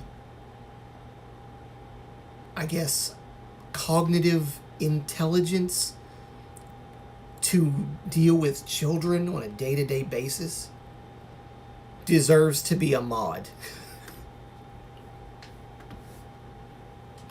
Your skills, I'll put them to the test on my live streams. When people start coming in and my live streams become bigger and people start flooding in like that and they start acting like kids, I'm going to need that teacher-like experience that you have.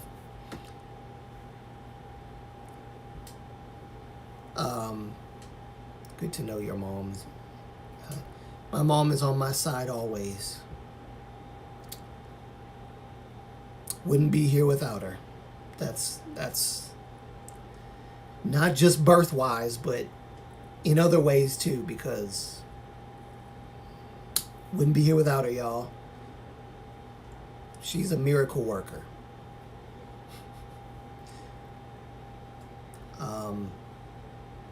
But yes, I guess that's about it. This live stream has been on for 3 hours and 41 minutes, 59 seconds. Almost about to be 4 hours. We have gone pretty far, and my voice has lasted, but I can tell and I can feel my voice is like, Avery, please shut the up. I can hear it telling me that. So I think this is a good time to end it. I've lost a little weight too. While I've been gone, I have been exercising like crazy. That was my sister. But while I've been gone, I have been exercising like crazy. So that's probably why I lost so much weight. That's a face that you'll probably never see on my channel, is my sister.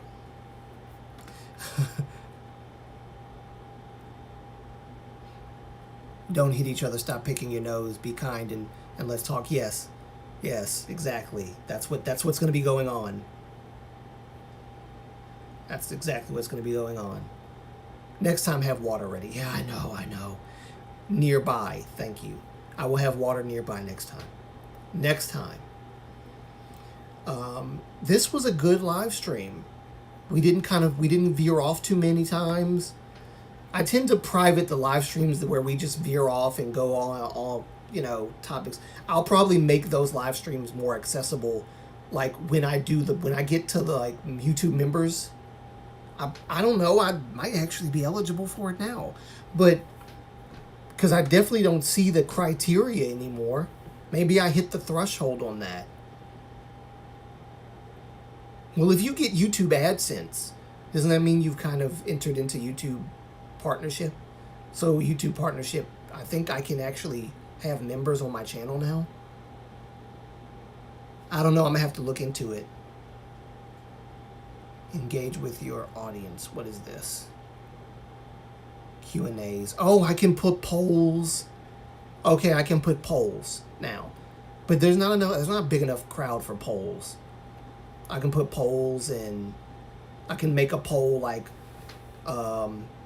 or Q&A. Ask your questions in the Q&A. Put a Q, right? Make a poll like, should we move on to this topic or that topic, or what do you think about this? But my live streams aren't popping like that yet. But they will. Because I do want to engage with you guys even more. So, that will be the end of this live stream, everyone. I am ending it. It's time to end it. Time to rest my voice. I'm going to see, I think Mochi-san is live. So I'm going to see about Mochi-san. I'm going to try to draw a little bit more. It's 5 o'clock now. I'm going to work on the content for next week. I may film a little side content just to have it. I said I was going to talk about Lay. That won't be that difficult at all. It's very small, about the whole cultural appropriation thing with his hair. Cause I gotta talk about it, y'all. I gotta keep calling it out until people start realizing that it's not cultural appropriating to wear black-owned hairstyles, because there's no such thing as a black-owned hairstyle. We don't have the rights or anything to that kind of hair. Oh, even my phone is telling me to end it. Battery low. I hear you, phone. I hear you. I'm about to end it.